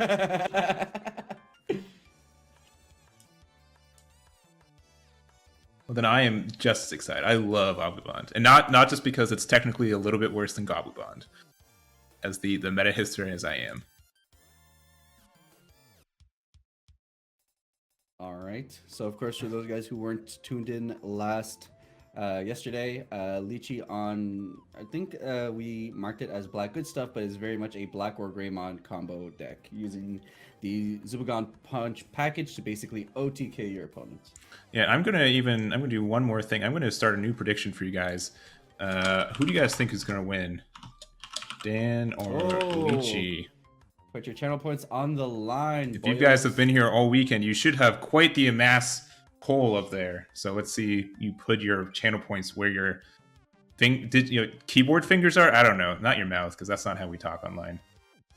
Yeah, I want to predict. I'm putting it all on Dan. I mean, I'm not biased. I think both players are phenomenal players. But putting it all is, are you the one who put 30 channel points?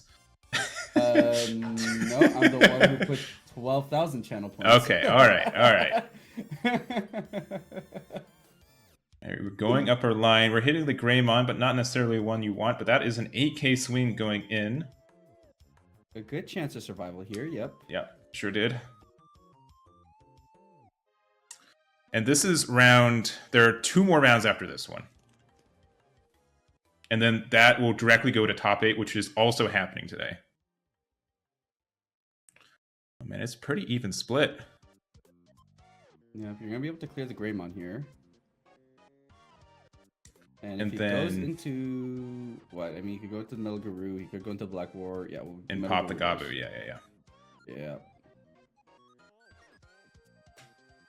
And it has the reboot too.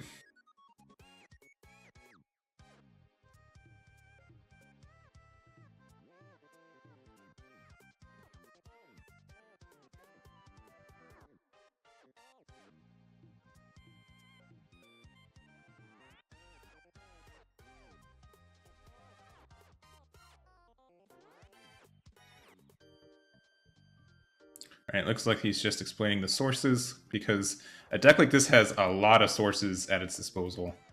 Yeah, a lot of really powerful ones too. Black has access to some, I would argue, some of the most powerful sources in the game in terms of how much they can swing board states. So it's very relevant to understand what is going on here. Oh yeah, let's go. Gaia very Force. Solid Gaia Force here. And you know, Gaia Force is one of those cards I think a lot of red players have given up on, but time and time again, representing why it's still such an incredibly good card for the deck, being able to set back your opponent's tempo. Yeah, especially since, Red's gotten more cycle options in the last couple sets. You don't brick as often as you normally would. And once again, always just having a chance for Gaia Force and security is very, very good. Yep. But here, Lychee utilizing all that memory to the best of his abilities, being able to go back all the way up to an ultimate. So very comfortable position at the moment.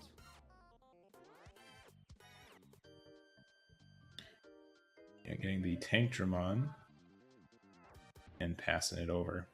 You have 2 memory. I mean, you can go up with tie, go to 3, and you could push for Bond if you wanted to. But without anything to really pop, it's not fantastic. It's not fantastic, but you do want to get your opponent into range, right? Like you don't even have to go to Bond here. You could just poke, and I think that would be nope, never mind. I don't know what I'm talking about. Oh yeah, okay, so Greymon. Yeah, Greymon. All right, so yeah, you just want to get the poke. 3 is the range, so you want to get him to 3.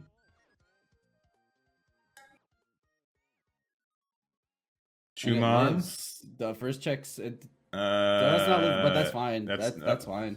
Oh yeah, because it's the Koromon, not the Demi-Meramon, so it was a 7K instead of an 8K. Yep, and this is okay, right? This is what you needed. Now you're so much in range. Now you just gotta not die to an OTK. Which is very, very susceptible, especially if you do have the Zubagon punch on top of the... I mean, you need the memory for it, but you have 3 and 2. So that should be enough for 5 to get there.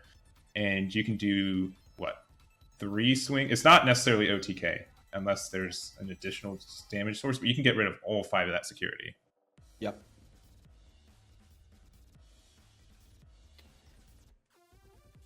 And another... Okay. All right. Now, yeah, I think, yeah, even if you hit... Yeah, there it is. All right. Here comes the boy. Yeah, there it is. I mean, Gaia Force is in the deck, so we'll see for what we hit on security. So we're seeing how large it is. It is... Oh, another tie. Ooh. Okay. I mean, fine. Restand swing. There goes that. Restand swing. Ooh, sure. Free body. Well, that just is scary. That's actually kind of relevant here.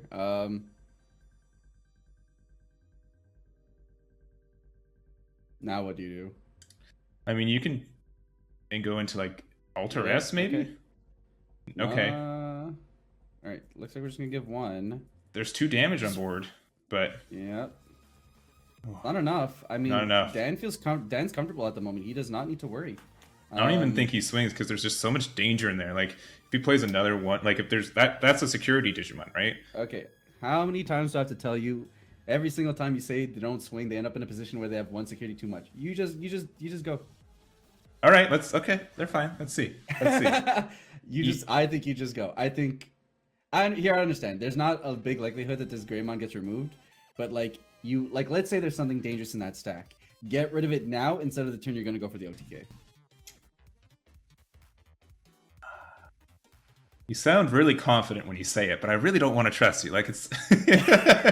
How many games have we lost to being too passive, right? Like, here's the thing. Dan will make the right decision here. Yes, that's true. Okay. And I'm not. So that is fair. Whatever Dan picks is the right play. But if I was playing this, I think you just get the poke. Ooh, Professor Agumon to get something back, I guess. You don't get the bond, but I mean, it just means you do have potential lethal on board. Yep, you don't need the bond to get there. Here's the only reason I agree with the spirit. What? Am I only able to make a good enough argument for only 1 point to agree with? No, I don't know. I think you just kind of lucked your way over here. So yeah, maybe. Well, that's primarily the thing. It's an instant win with the bond play is primarily why I'm saying. But now just what do you do here, right? Like you've gotten your opponent to 0, but unfortunately Black does not have access to hybrid, and that's not good enough. That is if not there's a bond play. That is it. Well, maybe. For the record, I just want to say he did not swing. I just want you to know that, all right? But we'll see if the bond is there. I think you should have. That's my We're gonna get the draw. Yeah. Yeah, pointing out no security. It's gonna stay there. All right, swing, you're gonna get the burn. And the pop of the Meki, yeah. And the other damage is I mean you get a body, but there you go. Yeah, and that's it. Okay. What was the first security? It was an option card actually. It might have. I can't think of it. It didn't matter. It didn't matter. It wouldn't have mattered. You would have gotten 2 more memory to do plays. Right? Am I right? And taking down game 1, going into game 2 versus Lychee, AguBond versus BlackWarGreymon. If we had face cam on us right now, my goodness. My goodness, you would see the appall that's on my face of me calling it out and then just George being like, man, I trust my man, Dan. Like, it's... Get wrecked. I put 12K on Dan, bro. I got my channel points on the line. But then you give him bad advice. Like, I don't understand. It was good advice, okay? I mean, here's the thing. I came up, I did say whatever Dan opts to go for was the right play. I did not say what I would have done was the optimal play. That is like a 75% chance you're right with both of those. Like, that is... Oh, you see, if I play both sides, I never lose. Yeah, I guess so. My goodness. I thought the stream had integrity. My goodness. Yeah, I don't think... Also, like, obviously, Dan was able to find all his pieces, and I think that was huge for him. That, you know, the GeoGreymon was nice. It wasn't needed, but it was a nice add. And, you know, hitting into that security, getting that extra tie tamer also did help too. But I'm trying to think what would be the difference that Lychee would need to make for this next game. I'm not sure. I mean, Lychee almost got there, right? It really just was like that one damage off. So getting an early game poke could have made a difference. But okay, we're seeing here opting to give Agu the first out. And I guess the play really is just letting these Bond players go first. I guess the additional draw and not being able to like go on a memory choke early on really does make the difference.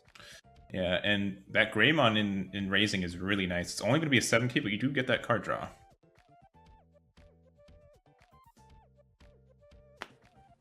One, and then just starting your chain early.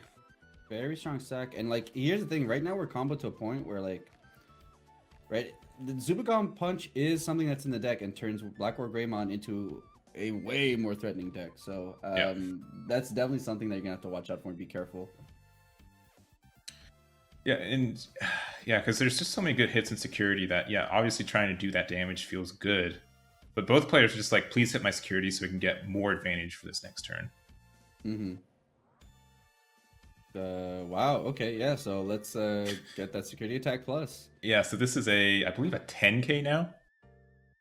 Or 9k? Good checks. First check, second check, 3 third checks. Check. Oh that my. is so gross. Yeah, that's still fine. Like, you got the D-Digivolve the last one, so you're not... That is so fine. Oh, wow, what incredibly good position at the moment. And there's the mat. Okay, so now threatening Bond potentially in a couple of turns. Man, if that was the AguBond that gained the memory back, that would have been like... that would have been crazy. Yeah, huge lightning just here. Not going into BlackWarGrey here, unfortunately. Not having the available, getting the buff. And I agree here with the... Well, I agree here. You're actually... Oh my goodness. And now, oh my god, now you can't give your opponent 3 because the Bond play is effectively just game. Yeah. You can't even give them 2 because potentially the the play to do the hybrid. There's the word. I found it. Yeah, the hybrid or the gravity crush or no, he's got 2. Okay, but that does go. Yeah. Wow, that GeoGrey is such a clutch play. Oh yeah, what a like. And you lose nothing by running it. It fits all, like, it just has all of the same names that you need. Just the fact that it's named GeoGrey is half the reason you run it. But hitting in security, and it's what I was saying earlier, like, both players are like, please hit my security. I have so much advantage that's just hidden there and give me that extra. All right, so we got the Agu lock and loaded. It's the right Agu as well, so good position here for Dan. No, if you were Dan right now, George, would you swing right here? Yes. Primarily because you want to get that GeoGrey off the board anyways, right? To prevent these extra security attack. Okay, that's fair. I'll give you that one, okay? That one I'll give you. Yeah, sometimes my logic is sound. Yeah, if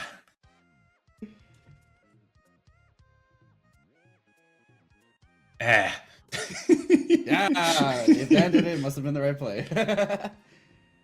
Okay, so it does die. Great. So you don't have the security. And now you have guaranteed game with Bond next turn. If you're able to get the 3. Yeah, I mean, playing tie right here sets them to 1. Yeah, that'd be super gross. But we also know if he swings with Genkulmon, there's probably a tie tamer right sitting there at security number 4. So Of course. not even worried. Heck, Also just without a blocker. Ooh, okay. all right, cool, fair enough. I mean, this gank isn't gonna tick you out, so.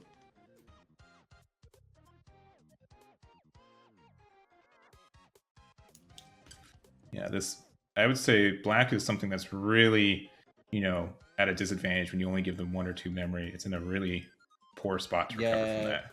It does not have the flexibility of other colors to be able to make long, extensive plays with very little. Okay.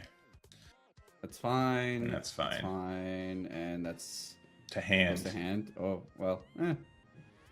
So now you have to deal with the potential bond play. You have to deal with the double Agu play. You have to deal with Agu into hybrid play. There's just a lot of angles here that then can take this out. Why is security attack +1? Doesn't Gankula only give plus? Oh, getting rid of the tamer though. All right, we'll see what happens. I mean, YOLO swings, right? Oh, Sunzera. Okay, that's why. The rookie that's still underneath there. Yep, the rookie promo. You just swing. I mean, I understand you're thinking this out, Dan, but okay. What are you afraid of? Ultimate Flare, right? Which you can't play around anyways, because they're both 3 drops. I don't think you can play around anything at this position. Yeah. Your opponent Lychee has game here. Oh no. Okay. Additionally, if there's a tamer, I don't know. We'll see. We'll see. I mean, I don't. It's an extra draw, I guess. Maybe find a Gaia Force if you can't win. Okay. Yeah, and that's it. Dan wins his game in 17 minutes. 2-0 over Lychee. AguBond keeping on in this next round. Wow.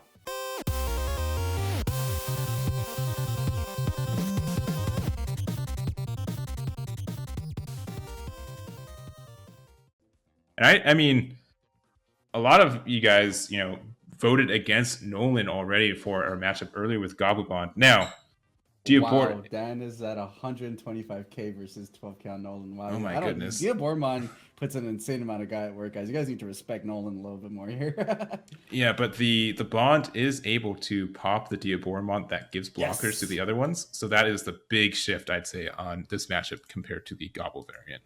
Yeah, the difference here is 100% that AguBond can actually put in work against the Diaboromons that are on board. Now, it does have to be 13k or less, which, there are ways for you to boost that. We'll see from there. I think the biggest point is just clearing the tokens is probably the most annoying thing. Yeah. And also, obviously, being able to pop the one if he's not boosted that gives them all blocker helps as well. Yeah. Also, the vote's not anonymous, so uh-oh. Yeah, we can see who all y'all are voting for. Yeah. Get those posture checks. All right, going for the Caramon, looking top 3. There's some unidentified. No tamer though. That tamer does help. Like in both matchups, seeing your tamer is huge and kind of needed for your game plan. So. Yeah. Also, for those of you guys asking about the mat, just on the fact that the mat itself says Nolan on it, I feel like it's custom. So just by the way.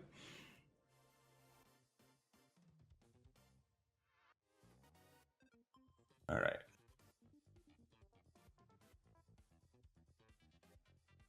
All right. So again, we could see a very powerful, turn here between being able to give this a sec plus and just going for it. Yep. Greymon does do a lot of damage back there. I will say though, you do run a good number of Diaboromon, so the hits are a little bit tougher on this deck. But nope, looks like we're just gonna go for our first double security swing. We're gonna get our draw, and we're swinging for what, 7k? Yep. So you're fine and fine. Oh wow, bro, this Greymon refuses to die. Yeah, that is so disheartening to see that. Like just saying like the immediate, like it lives, which means that you have to get rid of it next turn. You don't have any memory set up too. Nothing on board can trade with it yet either. Actually, maybe the Kurisarimon can trade with it, but that's you're losing your chain to do that too. Yeah, I mean, You're losing your chain, but you're also saving yourself a potential another 2 security. Yeah. Because once you're at 1, it's basically a guaranteed win for Bondagu. So, I mean, given that they're able to find their, stuff like this. And there's Mr. Damon. Yeah.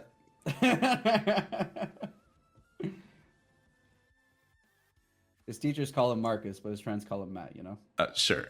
Matt's his middle name.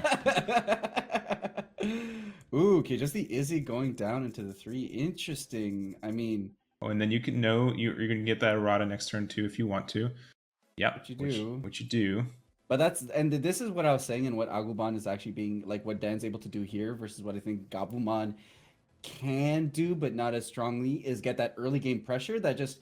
You need that setup for Diaboromon, and right now we're just not seeing that because, again, you need your errata, you need to get to your Diaboromon, and you're just putting up too much speed and tempo for them to actually be able to crack back. So, yeah, and that is like just a big swing there. With you can do 2 more damage, which puts you down to 1. And once again, you do get blockers in this deck, but not until you get to your high end. So if you're able to just be fast enough, you can really punish.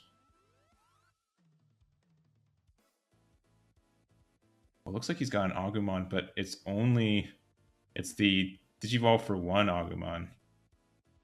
Also, swing with the Greymon means you do get that extra memory with the tamer. Yeah, so swing in 7k, you get the draw from the Koromon. Yeah, rest it or suspend it. So you get there.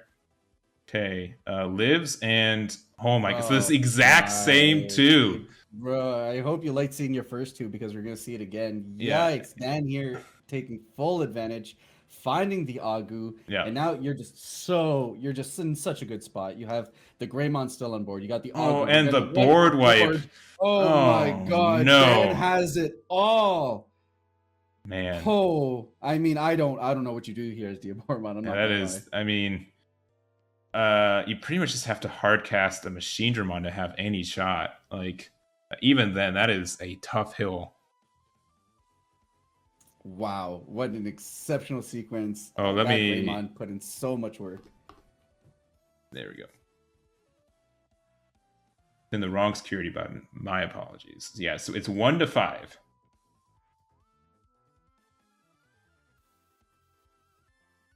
That's Nolan's looking at his hands like I don't know. He's looking at his watch too, like how much time we got. Like, oh my. Oh, Curry, sorry. Yeah, I mean, that's well. All right. So what do you swing with? I mean, do you swing with Agumon? It does not matter. Okay. He's so good. He's got the Aguni in hand, anyways. I mean, you get an extra memory. Well, okay, you got to be careful not to tap the Marcus when swinging because then you can't hybrid on top. Oh, yeah.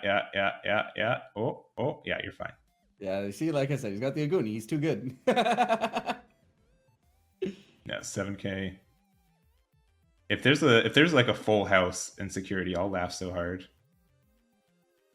Okay, there was not. Yeah, but that's it. Yep. All right. And going to game 2, Dan. I don't even eviscerating the matchup. I mean, just having everything he needed. That Greymon putting in so much pressure, clearing board. Just that Greymon did 5 damage. It's absurd how much it can get in for. Yeah, who needs ultimates and megas? But an Octomon security would have been a Octomon would have put in that work.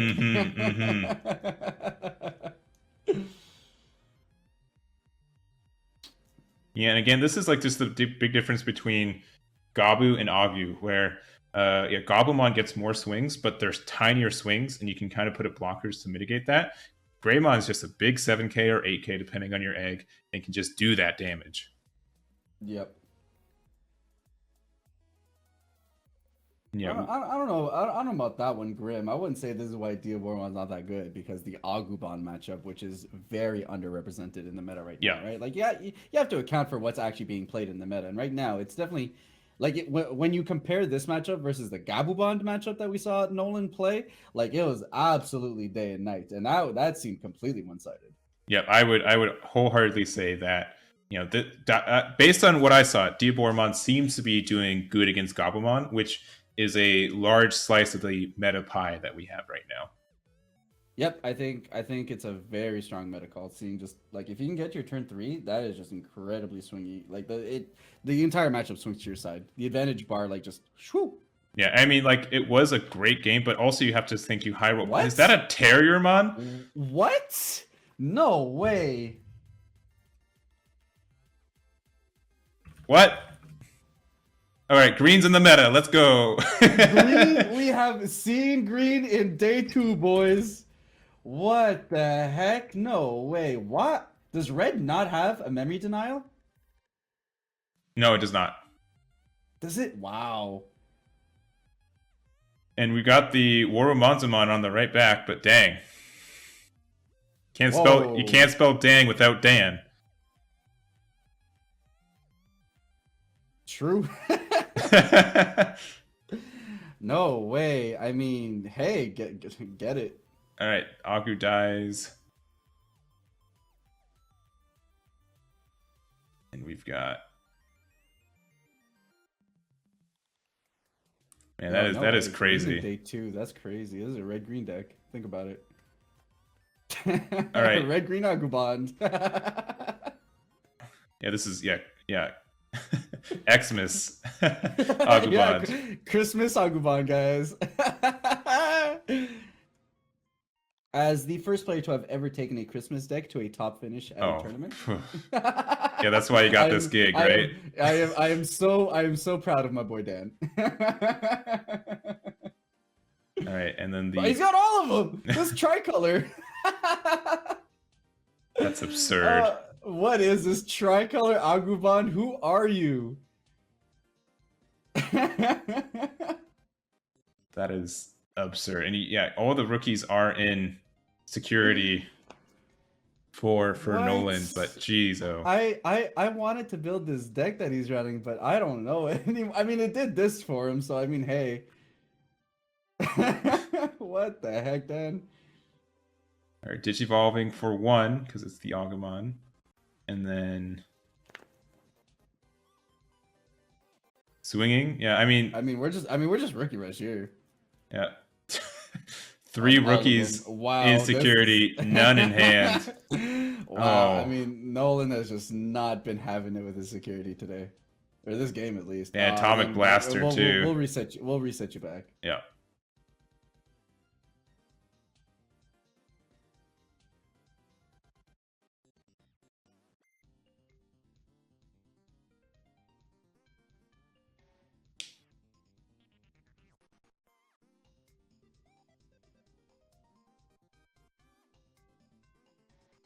Are we gonna see another ultimate here? I mean, at least he's got the memory to do it. Oh, no, just straight into the Diaboromon. I mean, I get it. You got a blocker on board now. Yeah, I don't disagree with this. But additionally, you do give him 7, and they're which is enough memory to play both the Tamer and the Bond. Could just Guy Force and put him back to 1. I mean, sure. I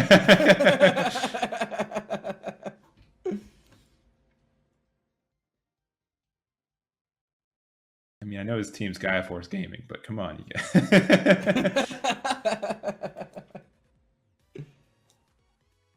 All right, let's see what's here.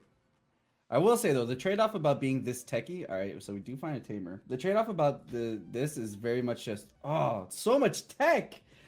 No, we're quad color now. We are literally quad color AguBond. But you can't. This does not set up lethal though. No, it doesn't. But the big thing here is just you do sacrifice consistency for all this tech, and that might be what we've been seeing here with him not being as reliable at getting the bond out.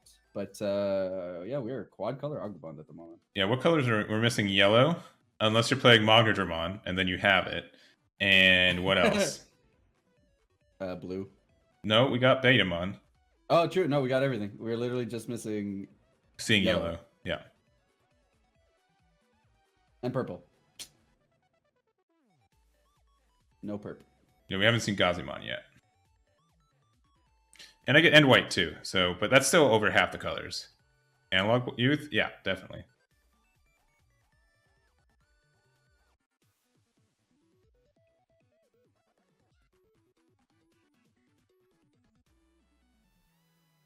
mean, if you have a tamer, you play it. Well, this is where red struggles the most, right? Now we're in a position where red doesn't have the draws that other colors do. Who is that?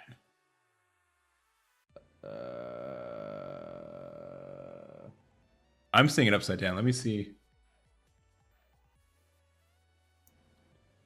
Burning Greymon. Gotcha. No way he's actually running Burning, bro. As we Right, both those type. guys don't know, and not just for me. Burning Greymon has a you may digivolve this card onto one of your tamers. So it is Okay. it's like a kendo. Except alternatively, during your turn, he is a 9k as opposed to a 6k. Yeah. Which means he's just really good for that joust. Burning Greymon is not a Greymon, that is correct. He's probably just doing it to have a deeper pool of hybrids in this deck. Yeah.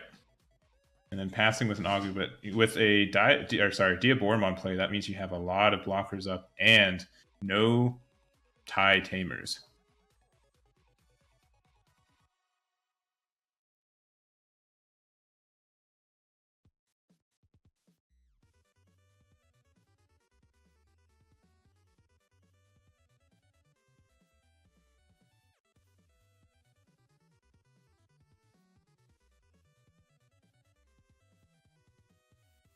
Remember, stay hydrated. All right, yep. Diaboromon playing a token. So this gets 4 checks by itself. Yeah, Diaboromon's in a pretty good spot here. Not only do they have block, you have a big beefy Diaboromon that can clear out a bunch of security. Yeah, but you could just block it. You could. I mean, you're not going to be attacking with it, and this is probably the best block that. I would take it. I would take it if I was Dan. There's just so much potential. Just to hit a tamer or something. Yeah. There's just so much potential for good stuff in there. I guess Gaia Force, tamer, that's fair. And then I guess if you go into a bond, it doesn't go away afterwards. Mm-hmm. So, not that we're in it. Well, he's got an AguBond on board. It's not possible. That's fair enough. I guess this is a respectable just take. Now there is the decoy Kurisarimon underneath that Diaboromon as well. Oh, he did take the block, though. He's not feeling his security. Oh, yeah, in hindsight... Ooh, okay. Yeah, I guess in hindsight, I would have actually taken it. Now that you raised a good point. It would probably provide maybe some gassing. You could hit some Geo Grays, potentially, also. Mm-hmm.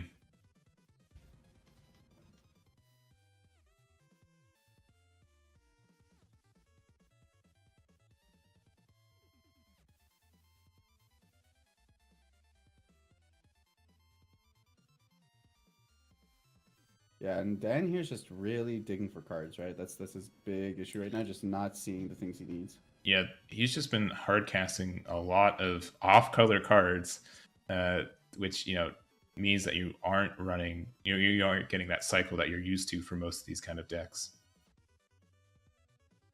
All right. I believe that's. Oh, okay. Yeah. All right. Trident Revolver, playing a tie, passing 3, and then popping. Probably the Meki. Token, because Meki at least can't attack. True. Right, because otherwise you're what, at lethal range? Yeah. Yeah, probably the token, because that also, it reduces his Curie attack from the Diaboromon. Yeah, I think you get rid of the token here.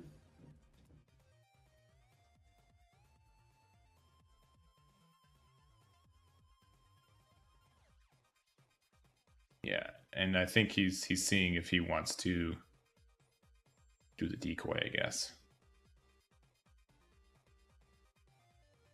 So I think you get an additional token if you do so, because you have the Infirmon on top as well.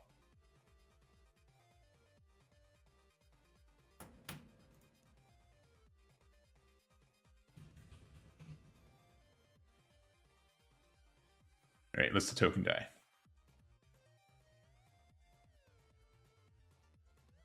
And going to 4 with the errata. Hatching.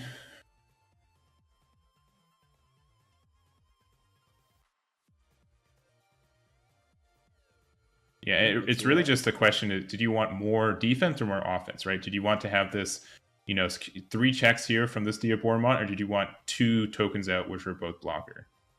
Yeah.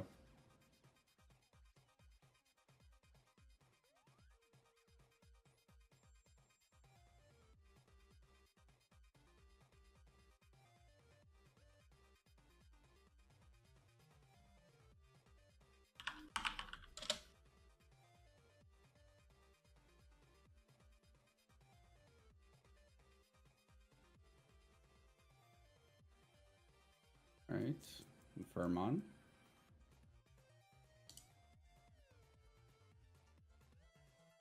Now, what's the Diaboromon we're gonna go into here? Another blocker. Get a couple of tokens. Get a token. Yeah, I guess so. And so now you have 2 sources that give blocker too. It's getting kind of difficult. Even though one's an all art, they're both the same card.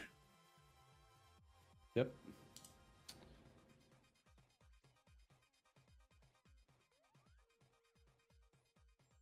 Raises the Greymon, which, because it's, even though it's burning Greymon with translations, it is not one to get the memory from the mat.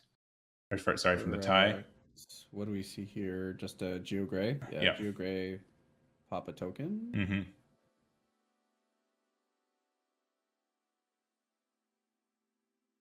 So doing a pretty good job here of actually, I don't think it does, because it does it get a boost from somewhere to make it? Or no, did he had 2 tokens, right? Yeah. Okay, so you got a token off. So this does 5 checks. All right, let's see that security. So check 1. Is it big enough to not die? No. No, it just dies. Dang. That is a hit.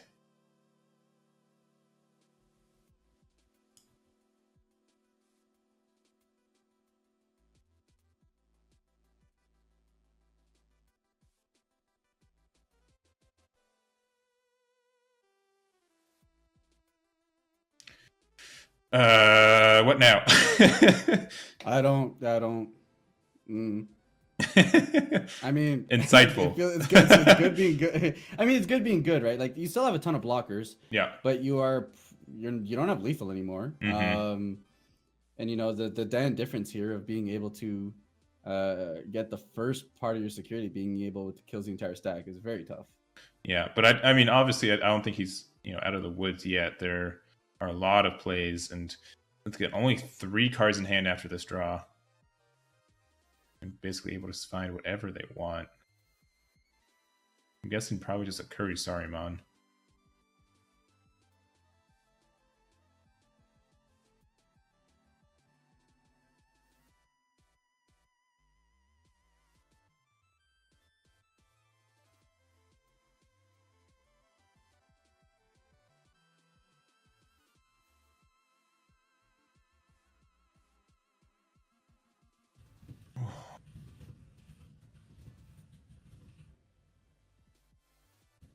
Right, hatching a Koromon. So now that I see more of Dan's deck, the Koromon makes more sense, because those draws are so important when you're playing so many, I would say, clunky cards, to try to find what you really need.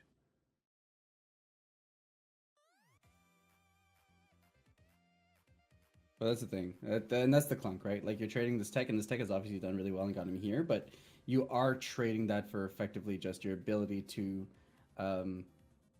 execute your game plan every single game. So it looks like he played the Expert to get an Agumon from trash. That is some good cycle there, which means to me that he has the bond in hand probably already. Yeah, I mean, I see some people in chat saying not good enough, but guys, I mean, come on now. There's 4 security left. That's 4 Gaia forces. Easy. You make it sound easy. I mean, Dan makes it look easy. A 5 security check Diaboromon gets him for 1. I mean, come on now. But there, we do see like the tech of like Atomic Blasters, of Trident Revolvers too. So there is a lot of ugly security that can be just living there. Mm-hmm. Betamons. Also, what else did he run? The Terriermons. Those could be there Yep. too, though. True.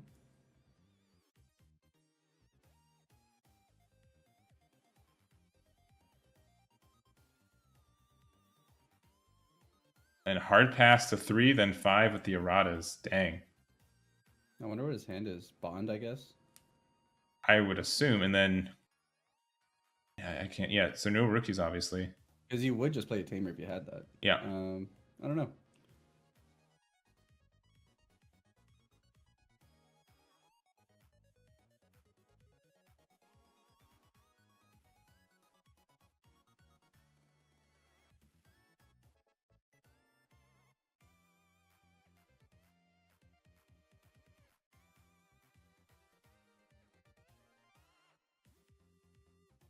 Boy, this is such a tense. We are halfway through this round already. Does not seem like it.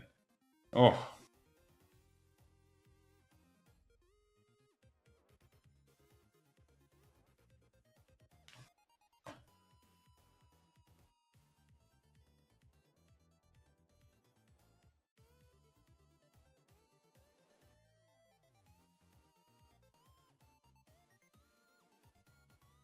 You've got 6 swings. You need 5 damage.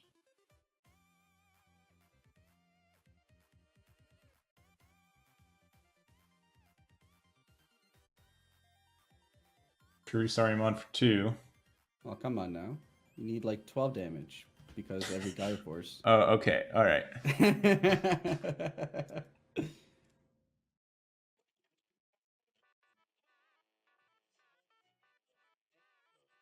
Infirmon. I mean, I think the idea is, I can get 2 to 3 more. Ooh. Whoa. All right, that's a good card. Yikes. That's a strong card. All right, people were asking if we were playing Ultimate Flare. We are today. Yep. You know what? You still need to. Nah. You need to pay to go all the way. It'll cost you 2. Whoa. Okay, yeah, we're just gonna reestablish a white board. Okay, I guess that partially answers what there was in hand, and then just hard pass. Chee. So he has the bond. I feel like that's the only reason you keep that AguBond down there, not to cycle another one. He just wants to have that play available to him. No, So the play is what? Bond, pop the blocker, the one that gives blocker. Mm-hmm. Can you do that twice? Does he get a restand? All right, another Diaboromon. 3 blocker sources, 4 tokens now. All right, I will say, I think we gotta go game 3. I think so too.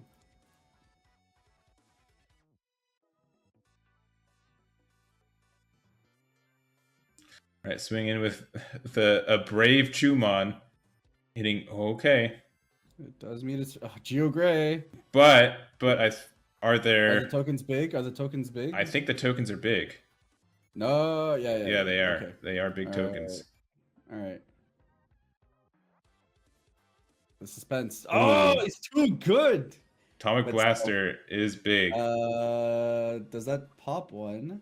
They're 5K, so it's only 1, I believe. Yeah.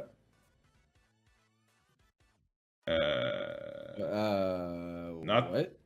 What? Not the one that swings, right? All right, another. Oh my god. Yeah, I mean, I don't think it matters. I mean, it doesn't matter, but what? Oh, there we go. Decoy. Okay. Well, no, the tokens themselves don't have decoy, do they? No, the Kurusarimon does. So that's underneath it, and it is a Diaboromon now. I see. I will say decoy is like one of the weirder ones for the day. So at the okay, it gives all the Diaboromons decoy. I understand. All right, we are going to game 3 though. Channel points on the line, showing the Rainbow Brigade right there. I'll keep that up actually. All right, let's reset this security. Oh. And we'll see how game 3 goes.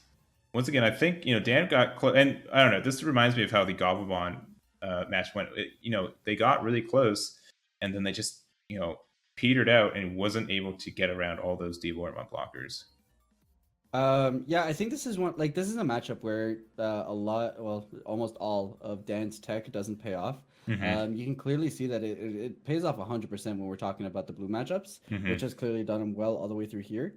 But in this matchup specifically, the best thing that AguBond can do is be a good AguBond deck. Yeah. So he needs to see the consistency pieces that let him do what he did in game 1. Get in with the Greymon, attack with a lot of security, and then threaten an OTK with going into a Bond turn the turn after. That needs to be what will get this deck there.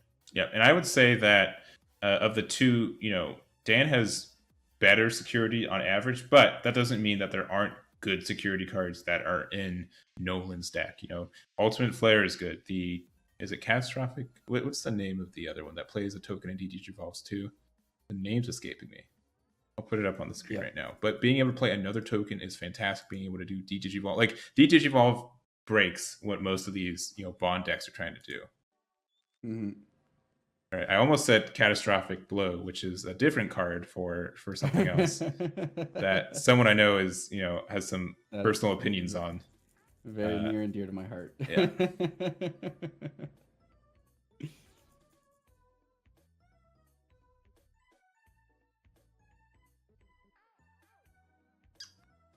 All right.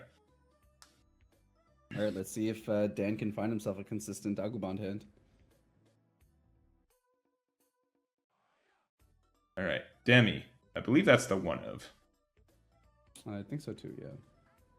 And going into Agu, which is not the great one. It's not terrible, right? Because if you go into Greymon, that is the great one. So I will say 7k is where you want to be, and this will only be 6k, so it does die to way more in the deck. Well, we'll be 7k with the Demi Meramon though, so you are fine. True, the Demi. So you're actually fine. So you're actually back still on that 7k threshold for sure. So this is definitely where you want to start. This is the opening, and then next turn. So coming up, you're going to want to swing with this. Hopefully it lives. I mean, if history repeats itself, it's just never going to die. And then you play a Tamer to set up for your Bond turn. So Izzy's pretty good here. Probably going to want to set up the Errata, I would imagine. But Dan has to be careful now because there is going to be a cannon coming his way eventually, depending on how long this game goes.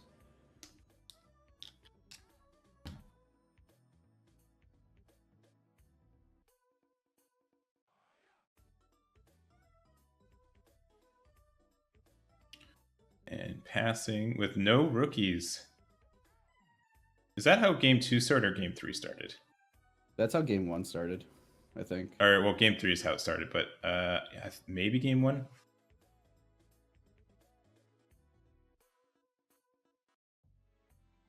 Swinging in. Ooh, that's a good hit, especially if you hit a. Oh, that's not unidentified, so you're fine. It still lives. Yeah, and you don't get the that I don't believe Machine Dramon's unidentified, so you still don't get the errata pop. But obviously, a tamer like that is a good hit.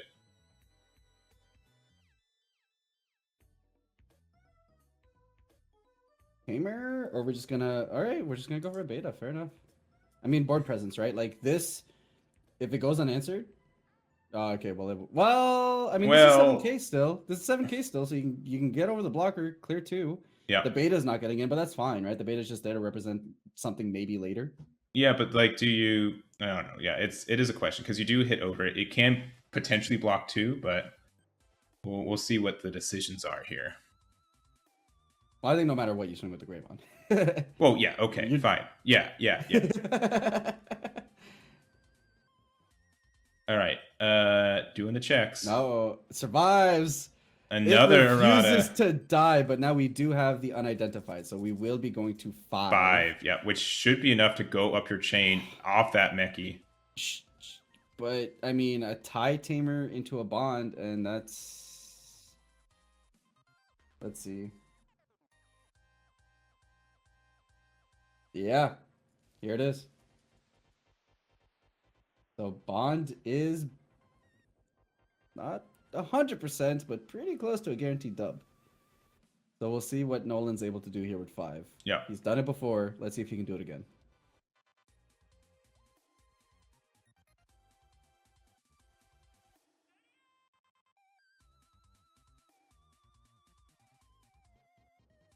You gotta see another errata in hand. It was on top of his deck. And a cannon. Yeah, Ganon he drew, I believe, for turn. Greymon can't keep getting away with this. Shout outs to Avocados in chat. Thank you for that one. All right, Infern. This is the one that makes your Diaboro cheaper. Yeah, and you can swing it over the Greymon, but then you also do need the blocker Diaboromon. You get like 3 blockers this next turn. Oh, that swing there means that he probably doesn't have it. He needs a blocker right now, or he just can't. While going to Diaboro, will make a couple of tokens that are blockers, right? If he has the blocker Diaboromon, though, that is the question. True. I mean, we know there's another errata, but I mean, this is just game on board if he doesn't do something right now. I've seen that hand. I've seen that hand shuffle before. I think he doesn't have it. Yeah, I would have played it by now. Oh. Passing 1, you get 2. I mean, that's it though. There could be Ice Wall. Sure. Cannon. It's not impossible. Cannon, or not cannon. But you do have infinite the Aguni. ultimate flare. Ultimate flare. You have the Aguni. That's it. Dan takes it down 2-1 against Diaboromon. Quad color AguBond gets there. That is so crazy. Oh, there's the Diaboromon. That next draw. Unfortunate. Oof. All right, I can relax. I was probably just as tense as you guys were.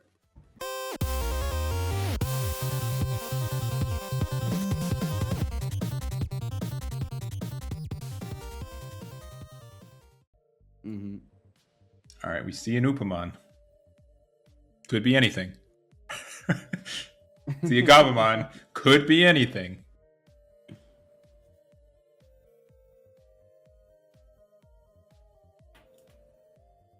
See a Matt. Could be anything. Imperial Dramon, calling it. Sure. I mean, it's a small engine to run. The Gabubond, you can always just,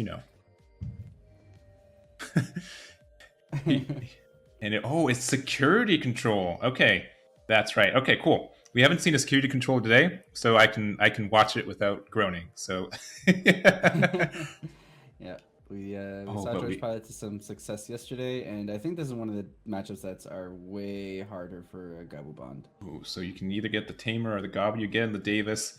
And let's see, the first security is a Geo Gray, so you are fine.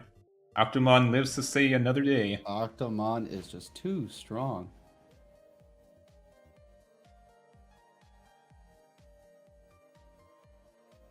Again, I said this earlier, this game, unlike a lot of other games I've played, vanillas can be incredibly powerful and useful. Yeah, the way the numbers add up math-wise between their play cost, between their evolve cost, and their DP, actually makes a pretty large significant difference versus other games where it might not scale as much. Mm-hmm. Yeah, I think on this matchup, and like it comes down to for a lot of decks versus security control, is just get lucky, right? Like you do have an ability to swing in 3 times. And if you can get lucky on those 3 swings and hit things that are not going to impact your bond, or, you can get there. And at the very least, you do have a lot of hybrids in that you can swing in, and if your opponent's in a position where they don't have an answer, you can just hybrid to close out the game. Mm-hmm. But hopefully, my hope is that this game will just go to time, and then we don't have to move. I don't have to do extra work. That is the nicest thing about security control, more times out of not.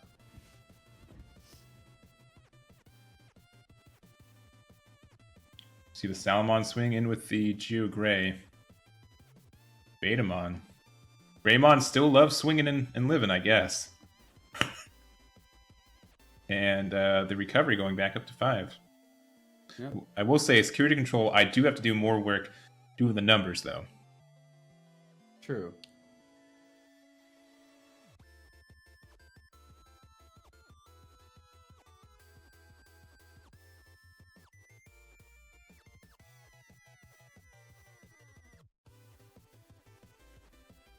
Or in the tank? I would be in the tank. I mean, when you're playing a deck that does, is really good at doing 7 damage, and they can recover 3 times pretty easily, it's you're in a rough spot. But having a lot of tamers out, does mean you do have a lot more ways to kind of get some uninteractable, targets out and swings. But obviously that takes a lot of memory to set up.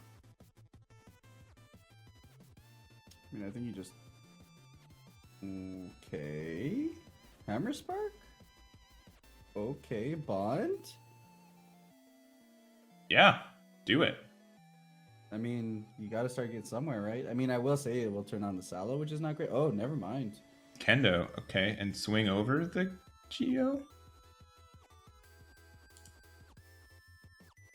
That seems... I don't know if I agree with this 9.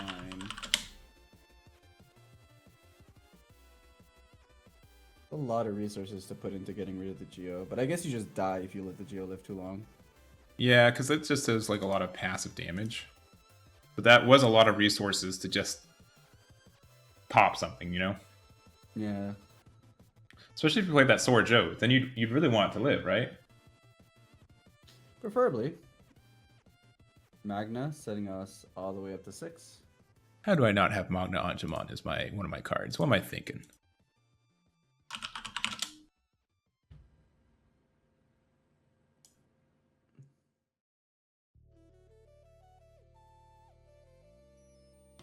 Yeah, probably like one of the most solid champions in the game. Just very simple to understand. You just play it, you get to recover 1. And, it is a heavy cost, but something that I think people don't, see too often is that, yeah, sure, it is a heavy cost, but if it lives, then you have a champion, or sorry, a ultimate out that you can go into a mega with next turn, right? Like, it's such a good tempo play sometimes. Yep, I mean, the most efficient ultimates you can go into cost 5, right? Yeah. So for 2 extra memory, you get to recover 1, which is a very good cost in my opinion.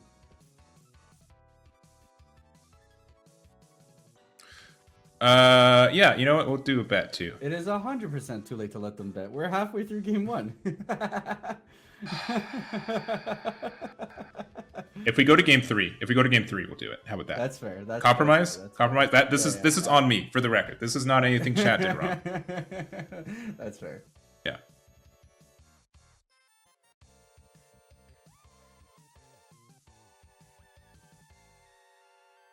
I'll wait if there's game 3. Yeah, it's my fault initially, but yeah, please bully George for doubling down on this. Yeah, sorry for denying you guys the casino. We play card games. We want odds. All right, was able to get the Digivolve into Magdramon, which does. Ooh, the Piedmon. Okay. Ooh, with the Piedmon. Oh, that another card. We saw this earlier, and let me get this boy up too. Here's the thing: it was called that like the best way we can get there is hybrid beatdown. I mean, we've got our tamers, like we are lining up for hybrid beatdown.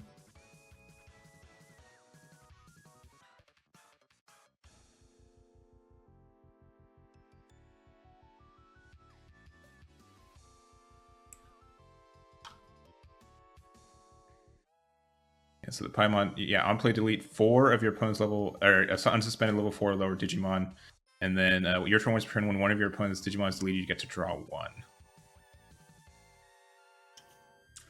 Here we go. All right, we're just going into the bond.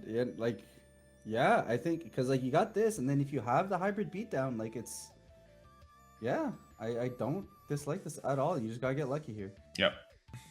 And you do not. Oh yeah, no, it dies. It dies. Well. Hard cast another Gabubond. Do it. The game? Just have it sit there. Make sure they have a 8 cost. Well, if you're not playing a blocker, how you just lose here? Wyvern's Breath. That's the card I'm thinking about. I don't know why I spaced for so long. All right, Gabu for 3. Yeah, you are seeing. Yeah, there is lethal on the other board, And if you play any more Digimon, you're giving them 4 more memory.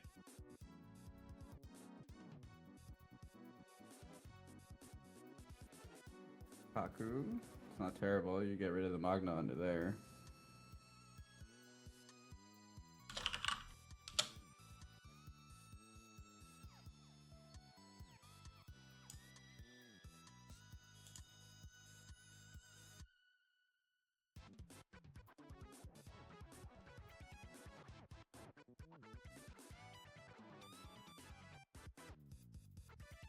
Hammer Spark.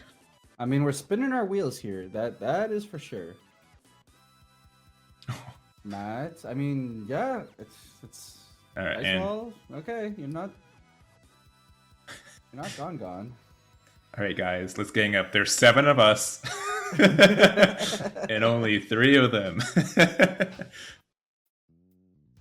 I mean, 8 if you count for Joe, but dude. Oh wait, you did. Yeah, I did count. Look at you. Yeah, look at me. You. How inclusive.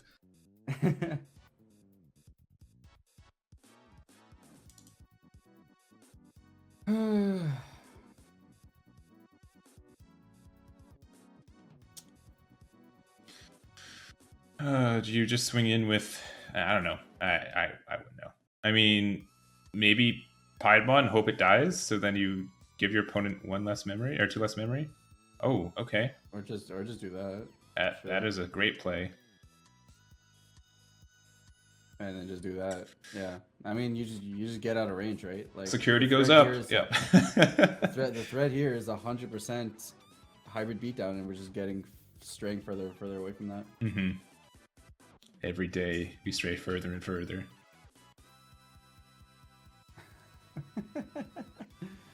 Looks like I'm getting closer and closer to Orlando.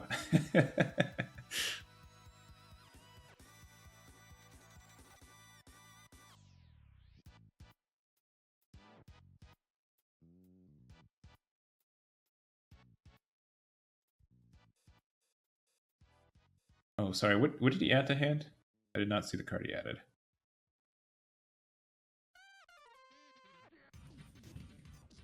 No.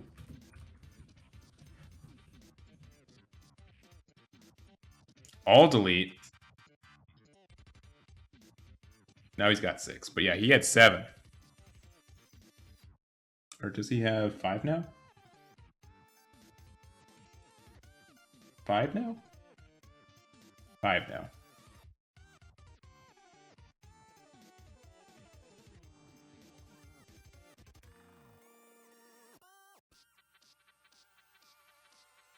All right, that's 1 hybrid.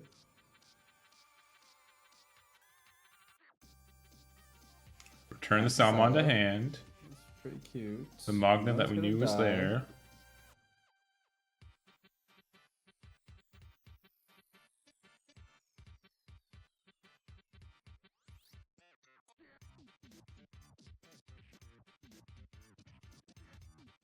On 4.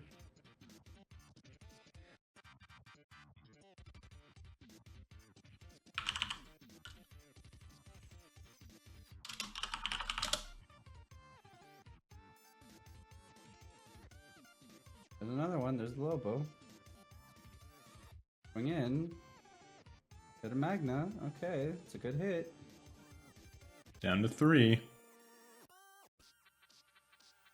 Another Lobo. Yep, another Lobo. Draw. Swing in. Ugh. Iron Fisted, which is fine. Not like that Kaku was gonna live anyways. No. So what's the play now?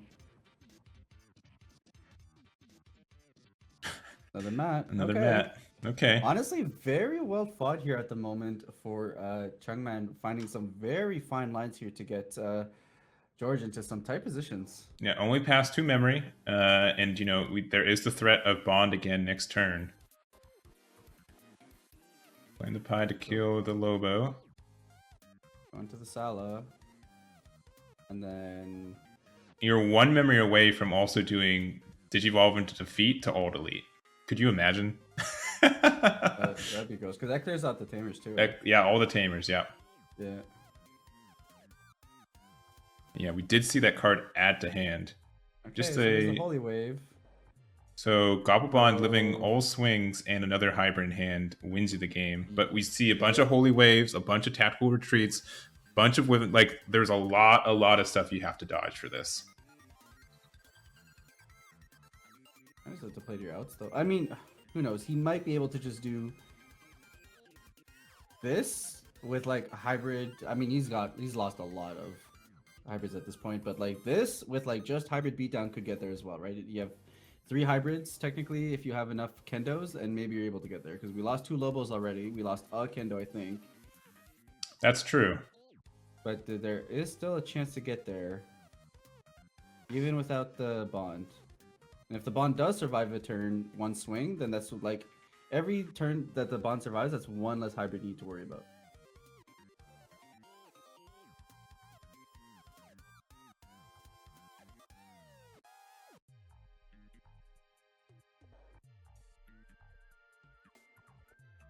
Looks like we're thinking something else.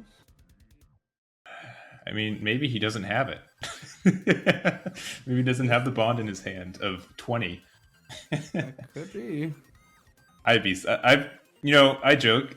I've done that with like Lilith Loop sometimes, where I have like a 20 card hand, and like I still am missing like the defeat or like the Zord. It's infuriating. Yeah, play Gabumon Expert from Trash. Yeah. Yeah, that's the one. Yeah, that card that exists. All right, let's do it. No fear. Okay. All right, into bonds. Let's see it. Oh, that was like a Kai's breath in there. I mean, doesn't matter in this matchup all that much. Okay, let's see it. Let's gun it. You will get your draw also, so there's a lot of dig here. The issue won't be finding what we need. No. Nothing. Okay, memory boost not good enough. Piedmon not good enough. And that's it. That's his probably game if he's got the hybrid. And does he have it? He sure does. Finding the Lobo, going for gain here, taking 1 off of George on security control. A game that looked like was definitely slipping away from him, but playing expertly to get there.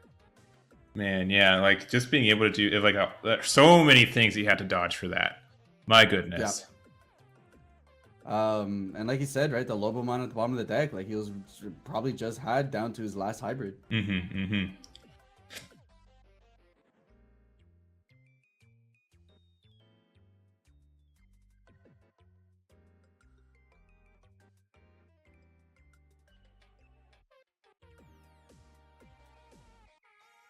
Doing some shuffling. Yeah, it's hard to say. Like, I don't know. It's.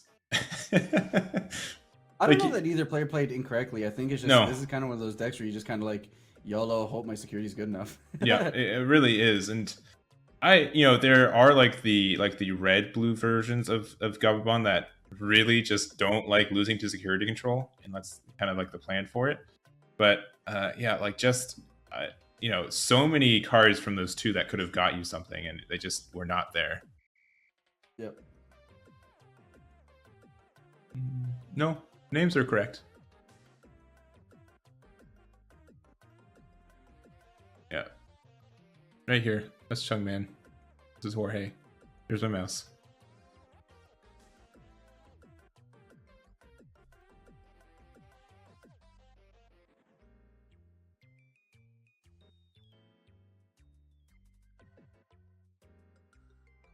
Oh, I see. I did the wrong.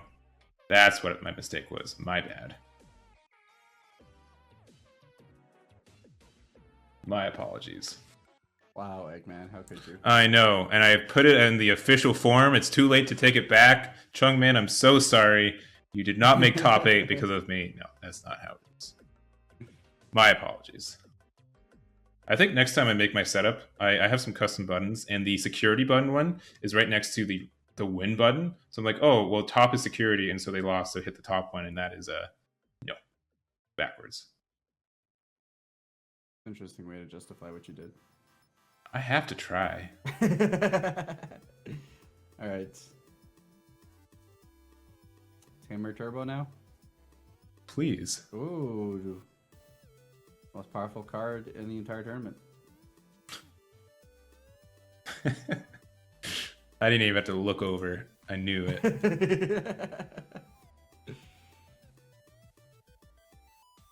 Alright, let's get some beats in.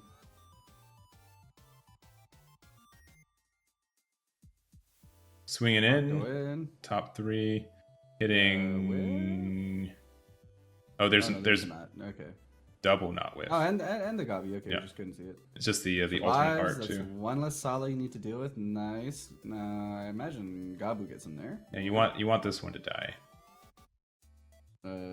Does not. Nope. So you do have that extra memory.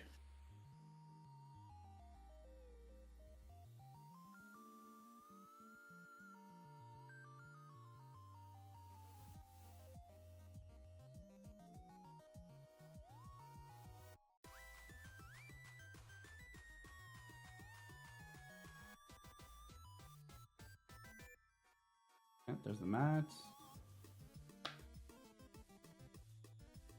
And just a hard pass. Going to 5, yeah.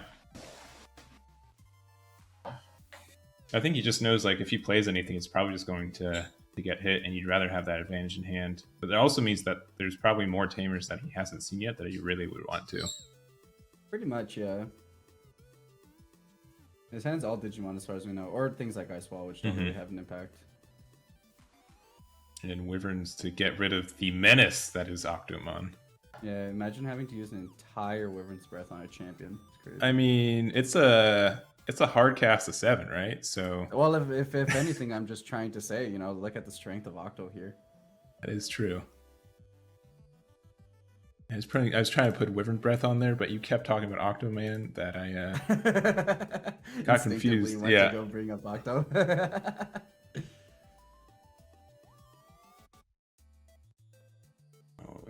Oh, what? Inking. Mm. He thunk, but then we went back to a think. That's so stupid. What the heck? I need to time you out.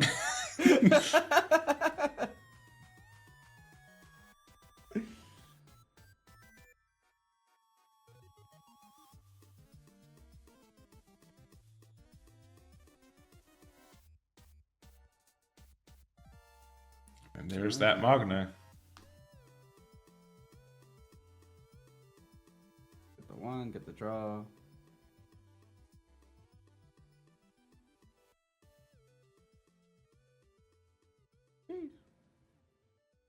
There we go there.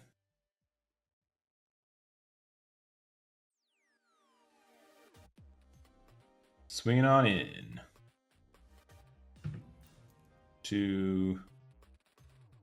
Alright, well, you get the Gabu, but you send a Lobo bottom deck. You're not happy about that, unless you've got like 3 other Lobos in there. Was that a Lobo or was that a Bond? I thought it was a Lobo. Maybe I'm just going crazy. No, it's really tough to tell because I think both have gold on their side, but you're probably right. It was probably the Lobo. And he swung to swing in and crash with the Magna, playing the Gabu you just got, and playing the Okay, we're finding Davis. And there's a Bond and there's a Gabu. Yeah, and I don't disagree with going into the Magna here because, like, again, we've seen it before in this matchup where, in general, Gabu doesn't care too much about board, which means that, like, if you disregard them too much, security control can kind of get to a position where you're just kind of incidentally getting into your opponent's security enough that they can actually threaten lethal that way. So yeah. Jeez. You're afraid to get rid of the Gabu. I've got the security backwards too. I don't know what's wrong with me. There we go. Both players playing very quickly. Chungman just riffling through his deck, knowing that time is not his friend in this matchup, so he is going to have to dig deep, try to find those tamers, and try and establish the same game plan he had last time. Yeah. All right, if you guys want another excuse from me, both of these players' webcams are upside down, so I've had to flip both of them for them to face each other. So I'm like, oh, well, Chungman is looking up, so he's the bottom player, and that is not it. Is that a good excuse? I mean, it's an excuse. You're right. Sakuya here's gonna be pretty annoying. Let's get that up. Yeah, that is probably like one of the best tools you have against these bond decks that just love to sit in their into their raising and try to go off from there. It's, normally raising area is really, really safe, but Sakuramon makes it not as worth it anymore. Yeah, the biggest thing being that there's no way for this deck to deal with Sakuya. Yeah, and I mean you take the swing and like that does nothing. It's your draw. I went to 7 too.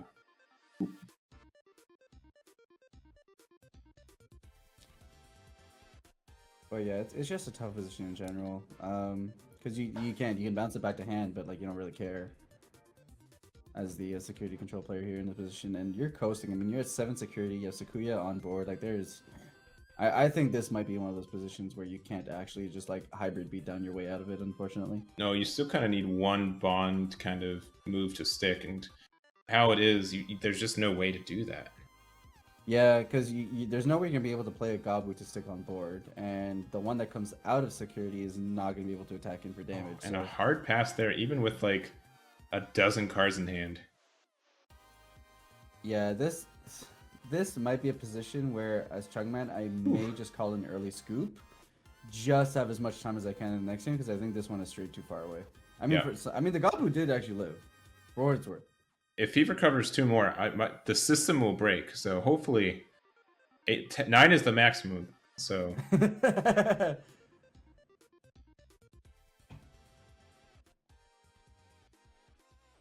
Yeah, we have not accounted for players having double their life.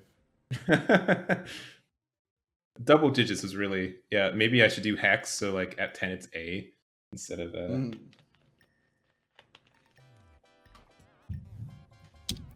Alright, so we're not going to go for the bond, we're just going to go for the regular swing. Dies. Dies, yeah.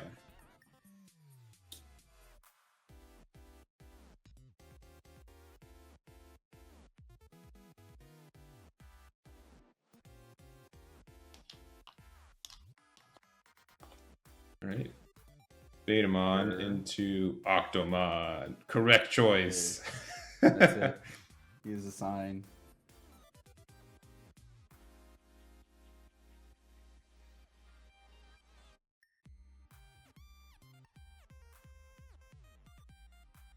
There's a Magna. Alright, going back up to 8.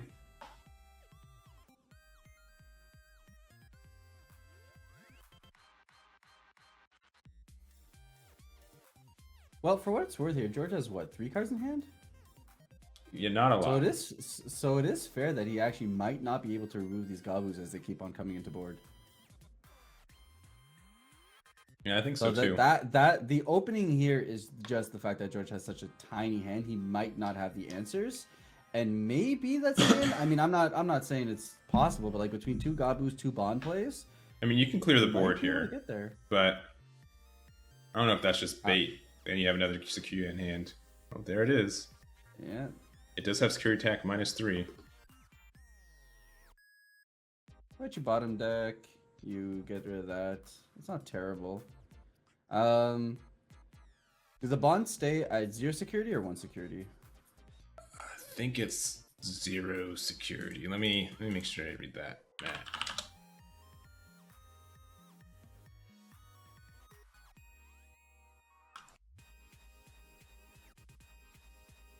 If you have 1 or more security, delete this Digimon at the end of turn. Okay, yeah, so you have to be at 0. Yeah. Or negative. Yeah, or negative. This is the opening, though.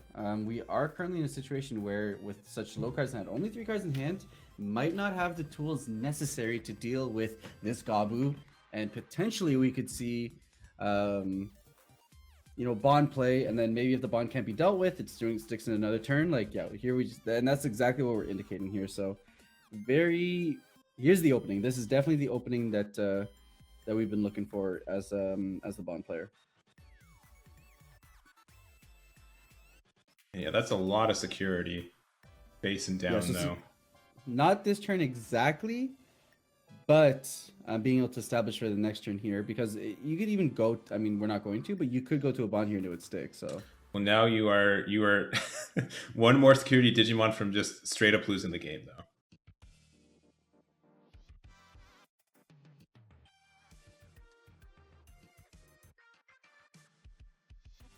All right, Spark. Sure. Oh yeah, Whoa, let's I do like it. this. I No like fear. this. No fear. Yo, I like this. This is a play. Because Wyvern doesn't even get rid of it, right? It's 13. Wyvern's 15, so it would.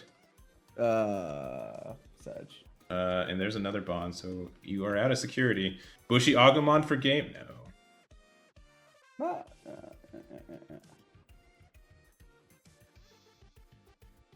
Okay, there's the Sakuya, Did he just... which is Wait. actually relevant here. Wait, did he just draw that card off playing the Magna, or did he recover one? Maybe I'm just crazy. It looked like he drew a card and didn't put it in security. He drew it. Yeah, he did draw it. Yeah. Judge. We definitely need a judge. Yeah. We need a That judge. makes a big difference. Yeah.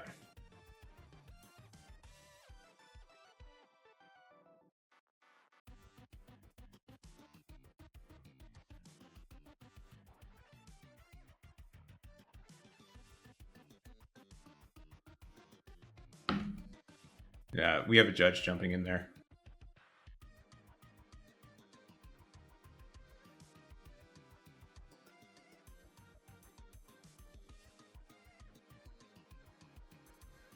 Yeah, you drew the card. Yeah, I know it's been a long day. I'm not saying it's malicious, and like it's like the thing. Yeah, I mean, these is long 2 days, right? Like, Yeah. stuff happens, but It's literally, I didn't update it because I'm tired too. It's literally round 15.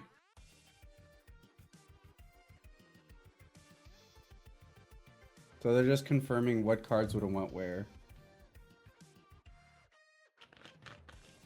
Yeah, we do have a judge in there now. The big thing is that you can't, like, can we know that that's the Sakuya that was on top of the deck, right? So, All right. okay.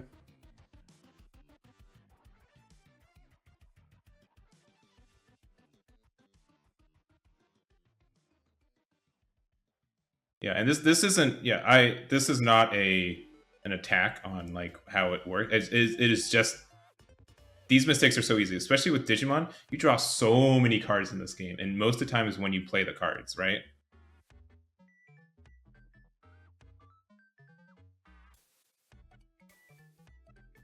Big problem. Okay, that's fine. That doesn't matter. Yeah, but with, Big I problem mean, is how do you deal with Sakuya, right? yeah. I mean, Like- unless you just have all the hybrids to 1, 2, 3, 4. No. If you have 6 hybrids, I guess. Memory boost. Okay, there you go. So that deals with Sakuya. Oh, wait, did we draw our last card out of the deck? Oh, you sure did. All right, well. so yeah, GG's. end tier. Yeah, that is unfortunate. That's yikes. Another scenario where you'd rather recover than draw. I mean, I guess it's you'd rather not draw. Does he have 6 hybrids? Sorry, just I know it's a serious question. I just never thought we'd get this far. I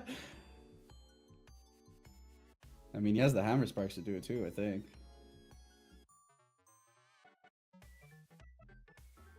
Yeah, wait, why did Chungman draw as well?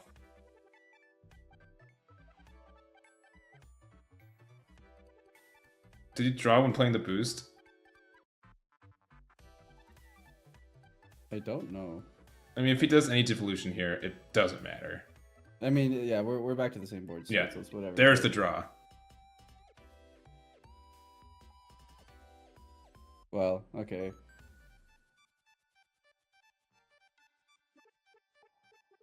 All right. Yeah. I can't tell if he has a real out or if he's just playing for the sake of playing.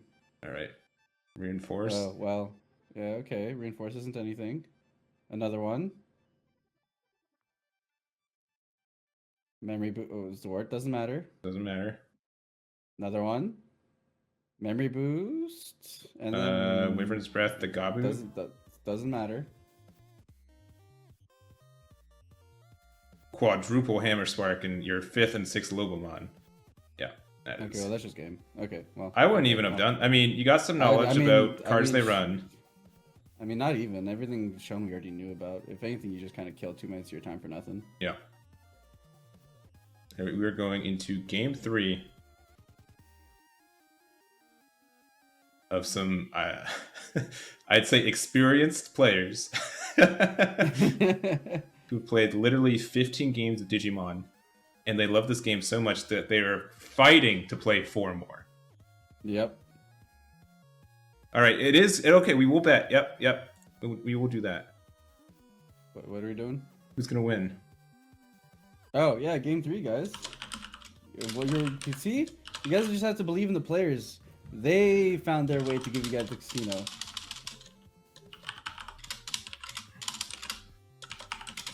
All right, I will give you just a couple minutes, though, not the 5 minutes we had. I'll give you 2 minutes. There you go.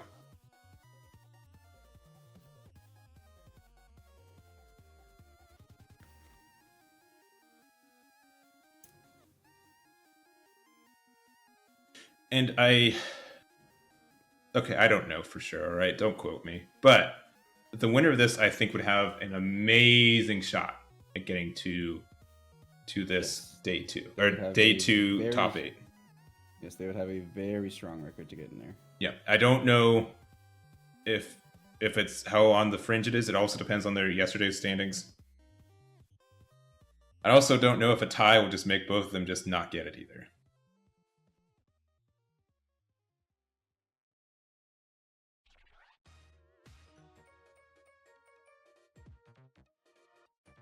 Oh no, LP Empire clicked the wrong person. See, anyone can make a mistake. You can change your bet if I recall. Yeah, maybe.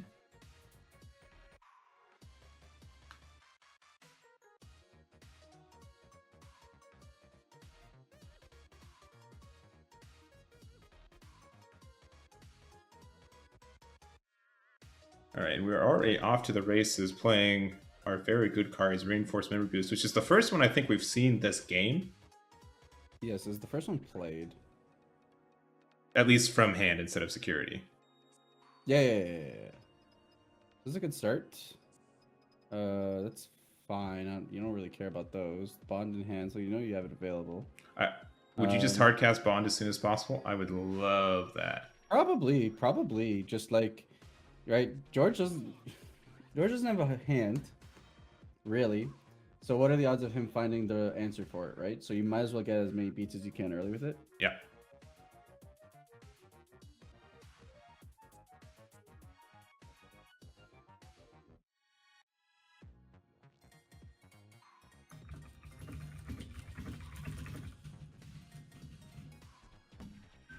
Yeah, and I'm and just hardcasting another defeat. Maybe that all delete is in hand.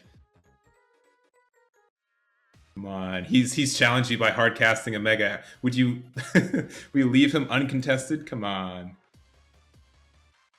It's a good. I mean, we're both in a situation where it's just like, okay, well, that definitely answers the Gabu if you go for it, and you don't really have a way to deal with this. Nope. Yeah, one of the things about defeat too is that so many times it just sits on board and then just does like 3 damage over 3 turns. Yeah.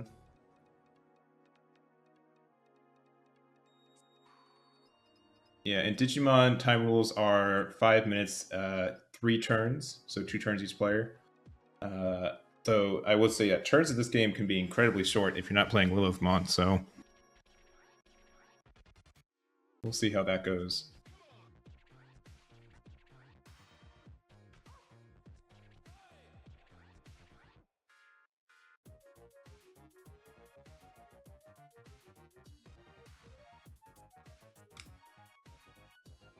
Was that a hard pass? No way. Yep. No way. You just passed 13 memory back? Wow. How...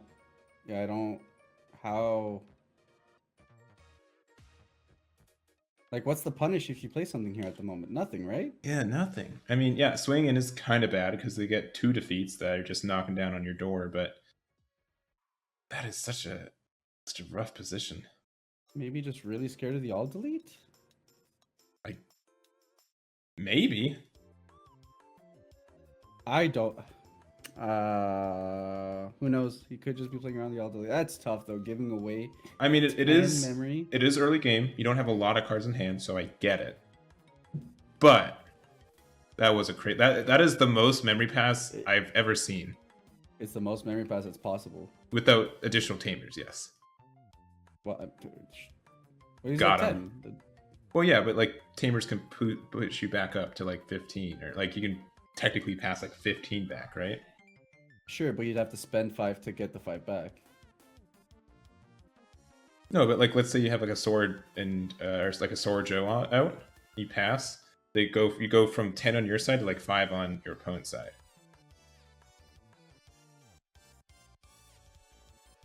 I mean, I guess. There we go.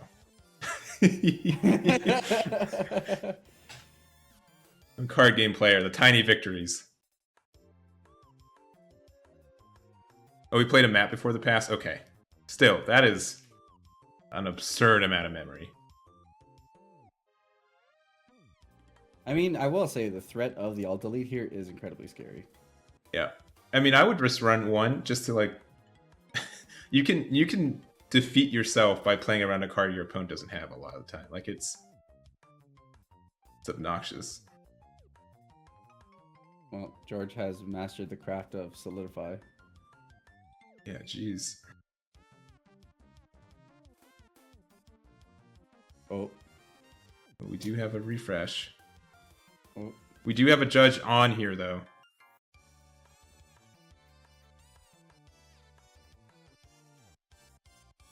We're gonna hide players real quick while they figure it out.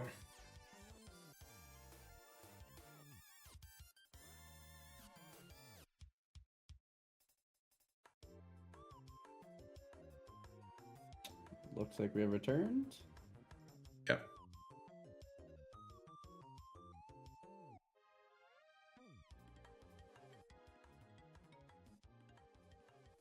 Now you do have a warning for the first disconnect, and then it's game losses after that. But warnings from day 1 carry on to day 2.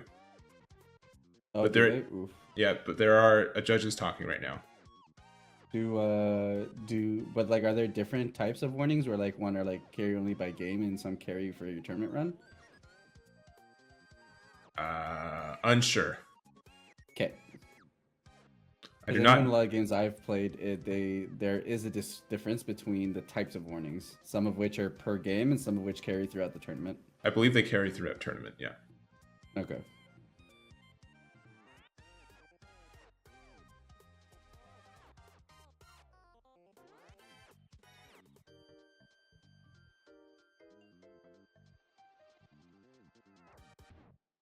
Swing in with the defeat.